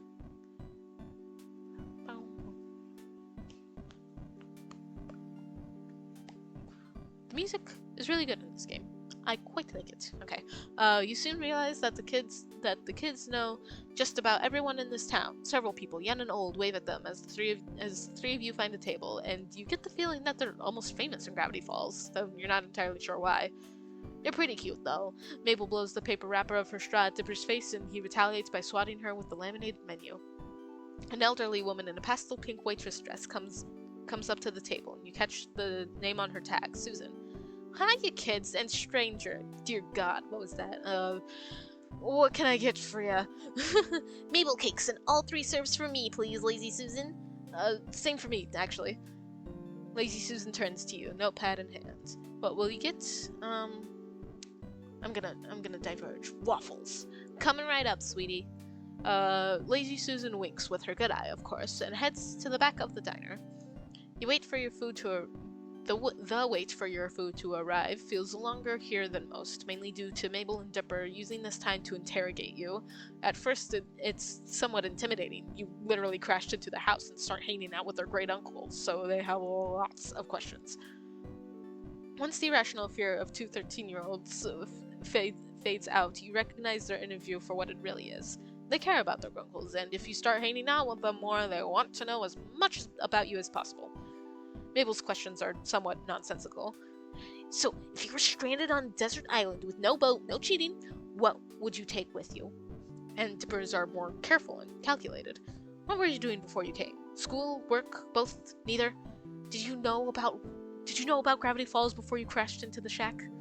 You immediately know which Grunkle each twin takes after. Stan and Mabel, goofy partners in crime, versus the quiet brainiacs, Ford and Dipper. It's an intriguing contrast, especially now that you're thrown into the middle of the bunch. But as the twins race to see which syrup bottle drips into their mouth the fastest, Dipper's blueberry syrup beats Mabel's classic maple by half a millisecond. You swear on it. You know that these kids do a lot more for their great uncles than just be cute counterparts. And here you go. Enjoy, kiddos. Let me know if you need anything else. Lazy Susan gives out the respective plates and kids go quiet, shoveling down their food like they've never been fed before. Between mouthfuls, you get a few more questions about yourself and your theories on aliens versus which member of M Synchronize was your favorite. But the table is near silent as the three of you eat. That is until Mabel speaks up through a mouthful of pancakes. So, Void, if in a totally made-up and not real situation you had to pick who your favorite was, who'd you pick? Grunkle Stan or Grunkle Ford? This seems too planned compared to her other cutesy questions. Dipper elbows his sister not so subtly, and she elbows him right back, wide eyes staring at him in a sibling-linked look you can't decipher. Like, say you're in a movie, like one of those weird movies Grunkle Stan watches on TV with the ladies in poofy dresses riding horses. Awfully specific, but you let her continue, taking another bite of your food. You're the main character of this movie, and you got 2 guys who are both madly in love with you. This one doesn't mess around with getting right to the point, huh? But you could only marry one of them, so you could be next in line for the throne. What would you do? If Grunkle Stan and Grunkle Ford were your choices, who would you go with? Mabel, that's kind of weird, isn't it? Like, really weird. Kind of gross. Come on, Dipper. This is important information that's vital to my research. What research?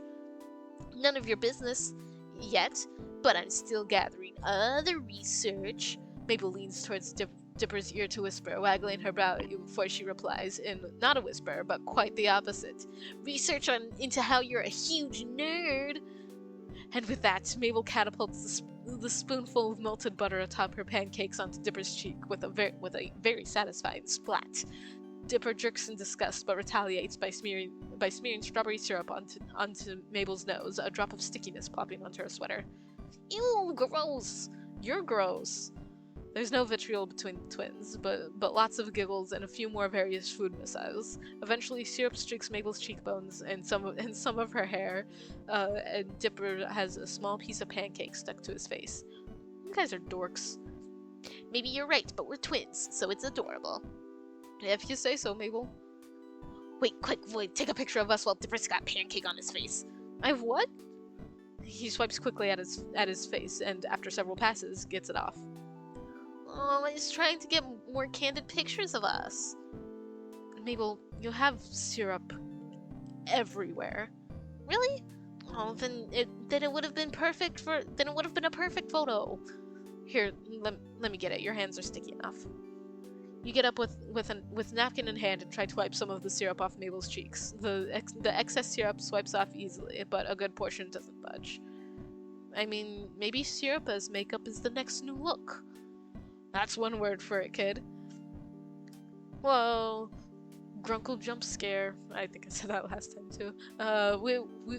We wondered where you went once we came back to a suspiciously quiet house. If it weren't for Dipper's note, we would have been worried. Sixer would have been worried. I tried to tell him the kids pull this stuff all the time, heading out unannounced, putting stress on your poor old Grunkle's hearts. He puts a hand over his heart dramatically.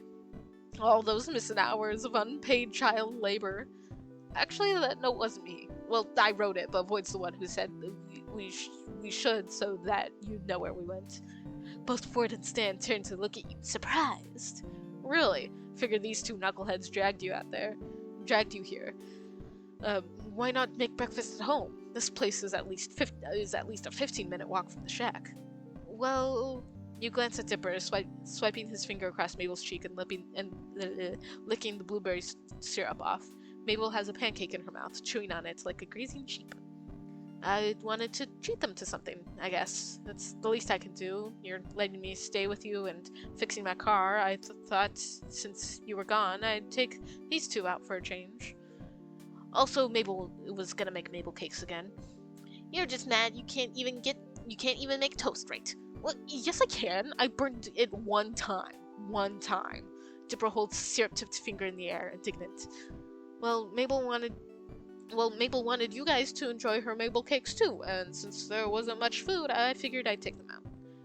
Stan snatches the pancake from Mabel's mouth and takes a bite out of it, cackling when she stands on the seat to try and grab it back, climbing over Dipper to reach.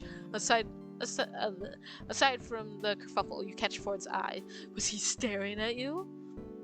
As soon as he realizes, he quickly sets his gaze elsewhere, looking over your head and out the window. You'd say that he probably just shifted his attention, but his finger hooks under the high neck of his sweater and tugs at it.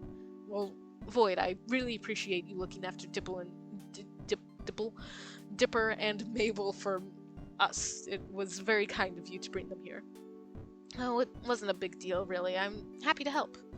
You smile at him, pretending you don't feel how warm your face is. Maybe it's just hot and greasy. Ford looks close to the shade of his sweater. Dipper mumbles an ow, and you catch Mabel elbowing his side, waggling her brows at him. You're not sure why. Well, kid, if you're paying, scoot over, Dipper. I want breakfast too. Stanley, it's at least 12:30 now. Grunkle Ford, that means it's time for brunch, duh. See, this kid gets me. Now let me in so I can get some grub. Dipper moves to your side of the booth as Stan sits next to Mabel, and Ford sits at Dipper's side. Lazy Susan comes back and takes orders for another round of food and drinks for everyone, including Mabel, who decided she wants more pancakes. You're starting to regret offering to pay, but as Stan and Mabel tried their hand at the syrup drip race with Dipper cheering them on, Ford watching with a wide grin on his face, you know, you don't really mind that much. After the expedition to find Mothman, you accompanied Ford on a few other missions, so to speak, examining various birds in the forest, including the questionable stomach-faced duck who snatched your sandwich and quickly ran off. Ford in hot pursuit. While he didn't find what evidence he needed, something to do with their digestive systems, you both decided that the stomach-faced duck flock were questionable. Not as questionable as the question quail, which he shows you from a scanned journal page, but still questionable. You asked why he decided the octopus was, quote, too stupid to study, but received a loud groan and too sticky as an answer. Valid point. All in all, your adventures with Ford have been more enjoyable than you'd expected, and you can't help but hope that you'll get to experience another one with him soon. You walk through the living room, lost in thought about question quails and Ford's journal pages, and narrowly avoid slipping on a sheet of graph paper. Ah, don't look! Oh, it's you. Dipper peers out over a book that proclaims D, and more D, officially licensed campaign journal. He's sitting on a yellow armchair with crisscrossed legs, barricaded in with books and papers. He's got a lap of multicolored dice and half a dozen chewed pencils strewn across the floor and one in his mouth. You look down and notice the floor is almost entirely covered in graph paper. Hi, did you need something? I know it's kind of messy. I should probably clean that up. Dipper looks reluctant to extract himself from his self-constructed fantasy lore prison. Here, I can do it. You look busy. You're about halfway through cleaning the floor before you actually start looking at what's on the various sheets you hold. A fantasy map, some floor plans, and countless scribbled notes and calculations in the margins. What are these for? Planning something? Dipper's re-immersed in his planning. He startles a little when you ask. Oh, right, no big deal. It's just for this great pen and paper role-playing game called Dungeons, More Dungeons, DD and more D for short. It's all about fantasy worlds and statistics and swords, and well, it's kind of difficult to explain, but it's super fun. I'm playing it with Grunkle Ford, so I'm just putting down the final touches on my dungeon. He's gonna be so stumped. Stumped, you say? Dun-dun-dun. Ford comes into the room at that precise moment, drying his hands on his trench coat. Perfect timing, Dipper. I just managed to get the paint off my hands. Paint from what? Oh, one of the gnomes came by and decided he'd graffiti the side of the house. Something about his rapper persona. Yeesh. Yes, I don't think J. Gnomesy is going anywhere in the music business. In any event, I see you've been hard at work. Are you ready for a game? Yes, and oh, Void, I can take these now. Thanks for your help. Ford looks like he just noticed you standing there for the first time since he entered the room. Void, glad to see you weren't too shaken up by our adventure yesterday. You grin and hand Dipper the tall stack of papers, catching a glimpse of the stats for a knock-knock skull. Well, I made it back in one piece, right? That's the spirit, though 90% of a piece would have been good too. You know, you never realize how little a difference 10% makes until you lose it. Uh-huh. So, how was the Mothman? Shaken up. All in the name of research, though. I've seen it lose a few moths and come back the next week good as new. A process akin to cycling out dead cells. I would say we just expedited the process. No moral issues here. Well, Void, the game calls... Excuse me, I burped. Well, Void, the game calls and I must answer. Stanley's about if you're looking for him, though. Well... If you wanted to join our game, I certainly wouldn't object. I can promise a fun afternoon. Another player? Yeah, totally! I can give you a pre-made character sheet to start, and dice. Shoot, where'd I put my other set? Don't worry, I've got an extra set. Me? I don't even know how to play. Oh man, there's so many rules. Where to start? I mean, it's really easy to pick up. It's even, like, kind of popular now. You're not sure about committing the whole afternoon to this game with Ford, though Dipper does seem pretty excited about it, but Stan's around too, and you wanted to go check on your car. Well, think about it, Void. Dipper, my boy, why don't you and I get things set up in the meantime? Ford and Dipper launch into fantasy lore talk as they prop up a cork board against the yellow armchair, pin up various maps and floor plans with important landmarks, and upend their pouches of dice onto the carpet. Okay, I joined in their game last time, so I'm gonna go find Stan this time, because we're going back and forth between the stands. Oh, okay, that's fine. I wasn't expecting anything. Nah, I'm so sorry, Dipper. Again, some other time. I'm so sorry. Oh, I feel bad now. Dipper quickly shuffles the extra character sheet in his hand to the bottom of the stack. Ford puts a hand on his shoulder comfortingly. I feel so bad now. No. I feel so bad. Okay, looks like it'll be me and you again, my boy. What fantasy adventure have you prepared for us? Oh, I feel bad. Okay. Mystery Shack should only have 4 main sides, but you feel like you made your rounds past 5 of them before seeing your absolute wreck of a car. You swear it looks even worse than it did when you crashed it. Stan stands before it, hands on his hips, as he looks at the large wooden S that's made its indent in the car's hood. How bad is it? I can't tell. I can't tell yet. Not till I get the letter off the hood. The S never did like to stay in place. Mystery hack, huh? Look, if you're gonna insult me, oh, you were reading this. Oh, you were reading the sign. I'm fixing that later. All right, just avert your eyes. Don't look at it. Let him do it himself. Offer to help him. I guess we should fix that as soon as possible then. Sounds good to me. Give me a hand here, would you? Stan directs you to help push the wooden S off the car. It stalls a little in its own dent, but with another firm shove, its end meets the ground. Stan gives it another push with a grunt, and it tips, falling completely to the ground with a whoomp. Now that it's free of its burden, Stan lifts up the dented of the car and looks inside. He hems and haws and rubs a hand over his chin in thought, walking over to his toolbox and grabbing a tool before walking back, still assessing the damage. Okay, we're getting into unseen territory now, so I apologize if the stuttering increases, because I haven't read this stuff before, unlike all the stuff with Ford earlier. Oh, I had a drink with me. It's like a icy thing, but now it's just gross bubbles because all the ice is melted. Yeah, this one's gonna take a while. You've got parts that need replacing. Not to mention she's not gonna look so hot after this. Not unless Ford's got the tech squirreled away somewhere that can smooth out these dents. The more he tells you of the situation, the more it all sinks in. You really are stuck here. Stan spots your worried frown. Hey, Void, right? Look, I know how this sounds, but with me on the job, you'll be all set and back on the road in no time. You think so? Kid, I know so. I've even got a plan to get those replacement parts of yours. Might not be able to clean up all these scuff marks after I'm done, but she'll run. And hey, so maybe you've got to stay a couple of days. So what? There are worse places to get stranded, believe me.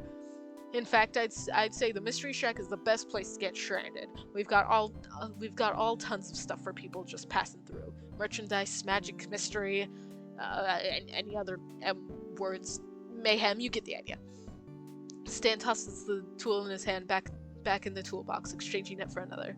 He works for a while longer in your silence. Metallic clinks and the occasional heavy breathing that all mixes in with the sounds of the outdoors. You stand by, awkward, uncomfortable, and a little useless. Can I help with anything?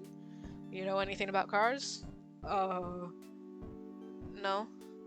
Stan straightens, cracks his back, and sets down a tool before leaning casually against the nearest load-bearing surface. He wipes his forehead, lets his hand fall to his waist, and gives you an assessing look. About colleges, tall tales, improv? Yeah, I think I can handle that, but what does that have to do with this?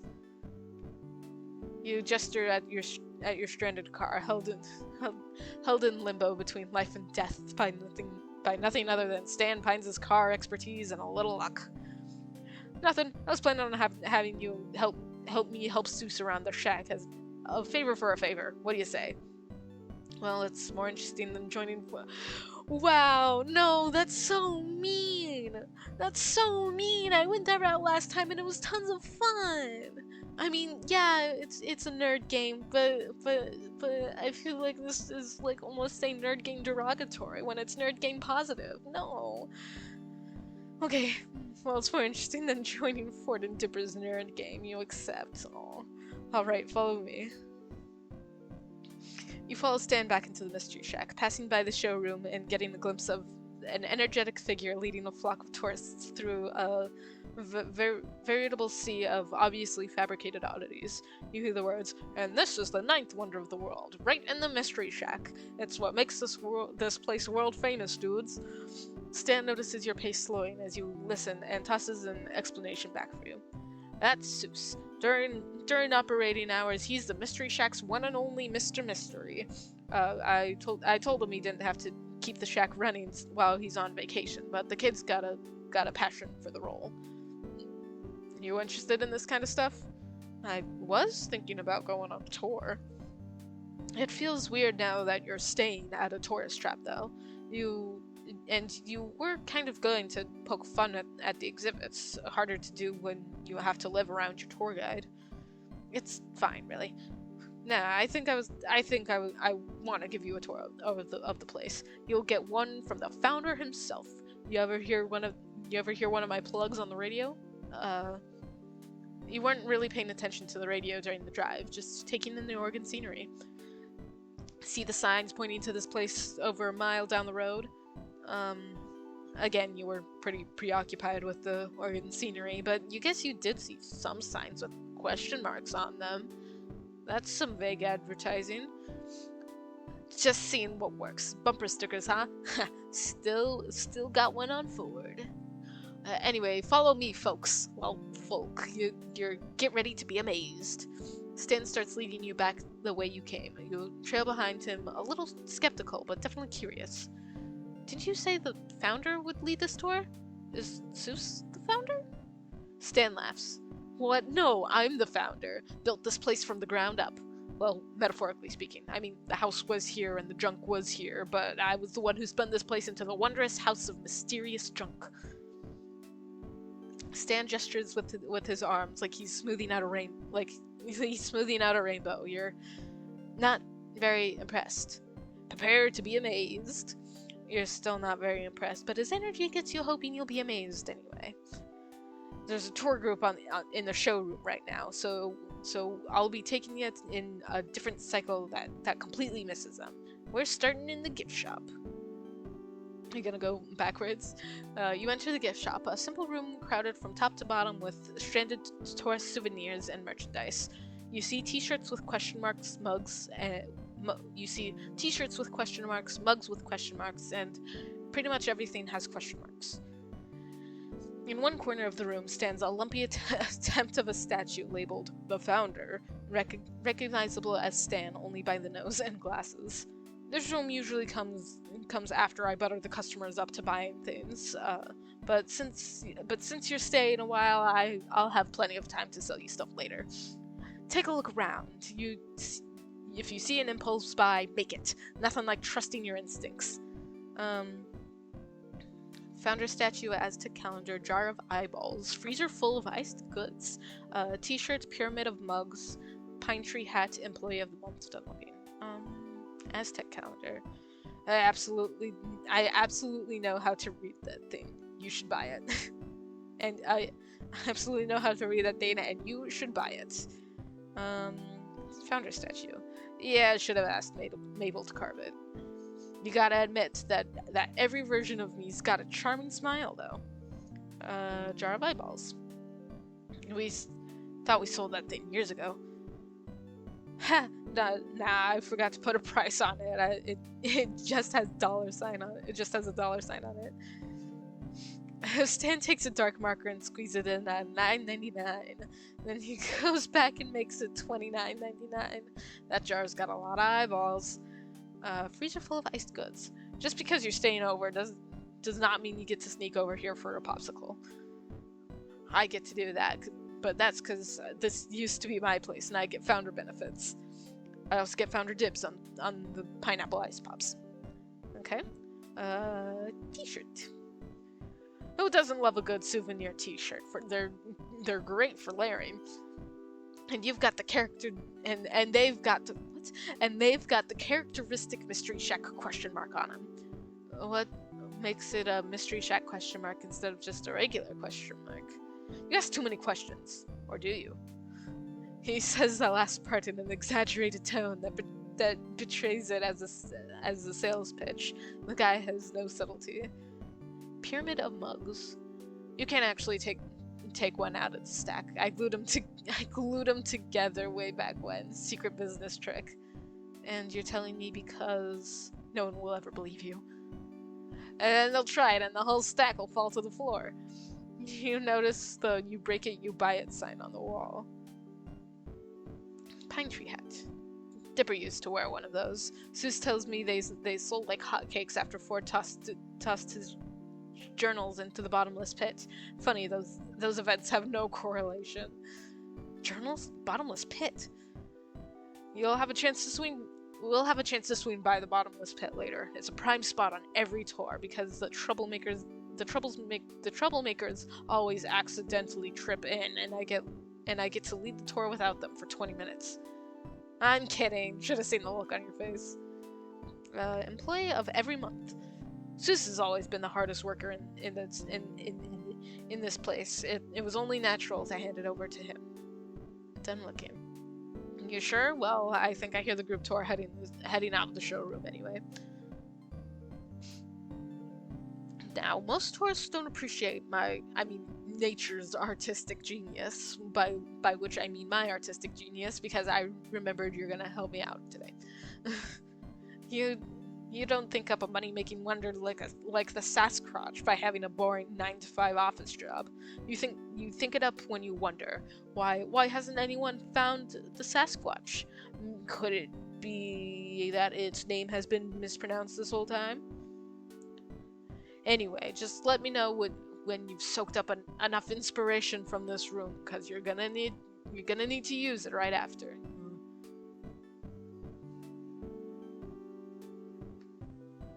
Alright, come on. You're gonna see what makes this place the mystery shack instead of just the shack. We're making another attraction for the showroom. Woo-hoo. You follow Stan through the living room to the kitchen, where stuffing and animal parts are strewn across a surface to your left. Stan pulls out a thick needle and spool of thread, and as an afterthought adds a couple of nails and a hammer to the pile. It seems a little unsanitary to do this right across from the fridge, and has the potential to look almost gruesome if it weren't so oddly cartoonish. He steps up to the workplace and pulls at the googly eyes that have been glued over the lifeless glassy ones, typical of taxidermy. Mabel's contributions to the craft project remain firmly intact. Huh, that's what I get for letting Mabel bring her stash of scrapbooking supplies. That's one more thing to add to the backstory. Backstory? What, you don't think tourists are dumb enough to believe that the thing you're selling them is what you tell them the thing you're selling them is what you tell them it is, just like that, do you? If you do, you'll be set to do business in Gravity Falls. Anywhere else though, customers take a little more work. See, every good piece comes with a kind of backstory, yeah, or if you're a Poindexter, some kind of lore. Horror stories work pretty well because with enough suggestion, people can always find ways to spook themselves. Done it for years. It's kind of an art. Stan appears nonchalant, but you can see a quiet pride within him. Sounds easy. Stan merely looks amused. Oh yeah? Let's see you take a shot at that after we put this thing together. You said you've done this for years? I've always had a knack for it, even when I was a kid. There was a little learning curve involved, and I had a few unhappy customers over the years. Stan pauses, seemingly to reminisce, and a mixed smile grimace on his face tells you he probably had many unhappy customers. But mostly I've run a great business on telling lies. I mean, stories. You're learning from a true master, kid. Why don't you run this place anymore? You work like you're still part of this place, was the original vision for the shack. Let's get this showpiece already. You work like you're still part of this place. You can take the man out of the mystery shack, but you can never take the mystery out of a man. Specifically me, which is why I'm back to work even though I don't have to. 30 years of the same routine will do that to you. So why don't you run this place anymore? Stan's grin melts into something softer, maybe a little bittersweet. My brother wanted to drag me off on a trip with him. I couldn't say no. I couldn't just close the place, so I left. I couldn't say no, and I couldn't just close the place, so I left it all to Seuss. He practically grew up in this place, you know. Definitely wouldn't have entrusted it to Wendy. She's usually the cashier around here in the summer. It's weird having to explain all this to you. I keep thinking you already know all this. What was the original vision for the shack? Vision? Make money. What other vision do you need? But over the years, sure, I've used the mystery line for advertising. Who isn't curious? Who doesn't want to be amazed? Kids are the most skeptical of the bunch, though. Let me tell you. Once they hit around 8 or 9, they love trying to prove it's all fake. Then they get older and realize there's nothing good left in the world unless you pretend there is, and everyone pretends along with you because they're all desperate. God, the voice that I'm using for Stan is absolutely destroying my throat right now. Ooh, thankfully I'm gonna have lots of water to drink afterwards. Drink some water. Right now. Any of you watching this, drink some water. That is very important. Moving on. Stan turns his attention back to the workspace, and you notice once more the daunting selection of items that lay upon the table. It's not the number, but the variety that makes you unsure of how you're going to craft something out of this. Yeah, I don't know what you're going to do with this stuff. Surprise me. Stan walks off to the side to, you guess, do some work of his own. You're glad he's not going to watch the whole way through. How are you going to approach this? Piece together as many matching parts as you can find. Piece together as many disparate parts as you can find. Keep things a nice mix of matched and mismatched.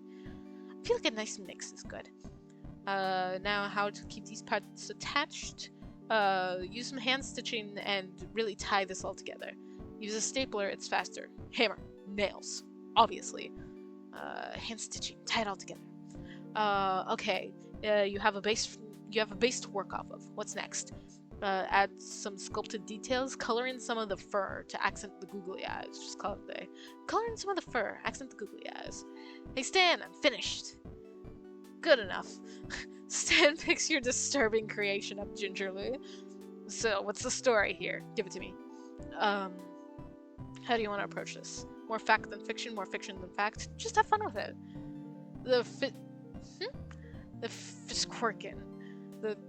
A fish squirrel chicken. Stan nods appraisingly. Sounds like you got the hang of this. Alright, the thing's about as close to show ready as it'll get. Wait here a sec. Stan carries the showpiece out of the room. After a few moments, you hear his footsteps return, and he comes into the room with two cans of Pit Cola. Stan sets one down on the dining table. Its condensation starting a slow drip onto the table's surface. He waves you over to join him, and you slide into the seat across from him. Nothing like a cold one to finish up the day. Cheers. He picks up his can, gesturing towards you with it as he leans leisurely back in his chair, and you watch as he takes a sip. It's a nice looking sip, and now you're staring. You pull over your own can and pop it open. So, got any questions for me? Talking tends to ease me into a new place. Might do the same for you. About Ford, about the exhibits, about him. About Ford. Is Ford usually like that? You mean trying to fix what ain't broken and ending up making trouble? Nah, he was the good twin growing up. You were the troublemaker, I can tell. Stan laughs. You have no idea. About the exhibits. The showroom already seemed full when I saw it earlier. Why make more? Tourists love variety. Put up a sign advertising a new attraction, and they'll come pouring through the doors. When I started this place, I didn't think I'd, like making these. It used to just be another thing that made money. Now I'm stuck with it. Guess 30-something years of routine will do that to a man. Stan sounds gruff, but it's a fond gruffness. Sixer says keeping familiar habits helps too, so I've kept it up. You think I could sell some of these as art pieces?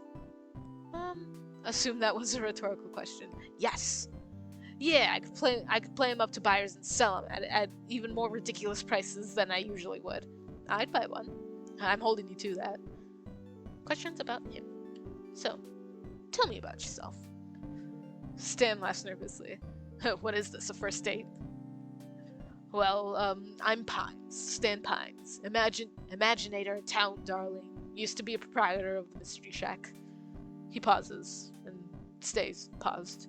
You give him an expectant look that wants him to continue, and he clears his throat, nervous. What, you were serious? I don't get this often. The longest I can get people to listen to me is when I'm selling them something, and even then it's tough luck. The last time someone listened to me, they tried to eat me. Can you believe that? I barely got much meat left on me. And keep going. You can't just end it there. Stan gives an uncertain smile, which becomes a full-on grin, and he laughs. All right, I'll tell you. You see, there's this irresistible thing called revenge. Stan tells you a tale of a road trip, a mountain full of mummies, and a woman who was secretly a spider. Gosh, I rewatched Gravity Falls recently, and when I got to that episode, that lady, she still freaks me out when she goes into the full spider mode, because spiders terrify me to no end, and even though she's kind of on the humanoid side for like half the episode, it's still she's scary. You don't believe a word of it, but find yourself enjoying it anyway. Stan knows how to hold his audience in a decent suspense, and he seems to light up whenever you laugh at the right parts, grinning along with you. Before today, you never even heard of Mr. Mystery before, but now you feel like you're really seeing something special here, one-on-one, the man himself. About his past. New dialogue branch. Let's go. And it opens up. Wow. You're really interested in me, huh? Or do you ask everyone these kinds of questions? I'm interested in everyone? I'm mainly interested in you. Alright. Ever heard of smuggling pugs? No? Exactly. That's because everyone in the business is good at keeping secrets. Really good. So, why am I telling you now? I'm out of the business, I don't care. This absolutely isn't so that if the authorities question you, you'll give false information that leads them off my trail. Right. Stan loads you up with false information that may or may not contain kernels of truth within them. It's surprisingly hard to tell whether the crazier parts are embellishment or the real deal. Stan tips his head back to get the final sip of pit, then sets his empty can down with an air of finality. Well, Void, you did good for your first try. I feel like if you feel like helping me around again sometime, returning the favor on the car, let me know. You nod, and Stan gets up to leave when you remember something. Wait, I still owe you the price of admission, right? For the tour earlier? Nah, don't worry about it. Gives me something to hold over you if I need it. Great, blackmail. He says that and leaves, but even from what little you've seen from him, you feel like Stan's not the type to really hold that over you. At least not for anything serious. The storage trap might have more to offer you than you thought. It's like you were made for each other. Little doodle, he's so grumpy. They're so grumpy in these little doodles. Oh, and the bar is so small. Okay. Alright. That feels like a good place to end it. I know we didn't get much into the whole Stan section of it. Crimes. Oh my gosh. Okay. Well, we'll see what that is next time. My throat really hurts, and I am honestly really tired. So I think, and I feel like that was a decent amount of time for the stream. So we're gonna end it here, and gonna pop up that goodbye screen. Thank you for joining the stream.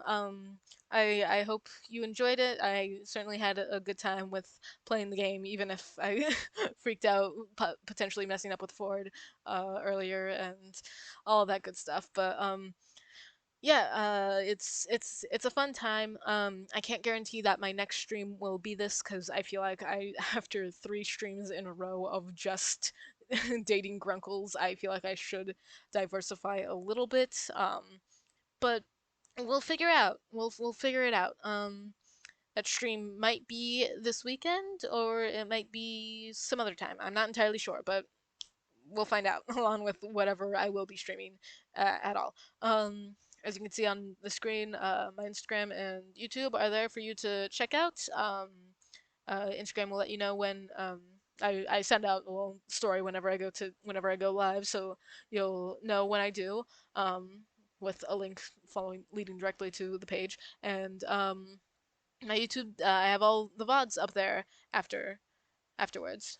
So you can go check that out if you so wish. Um, and uh, yeah, hope you all have a nice day, night, whatever it is when you're watching this. And so long.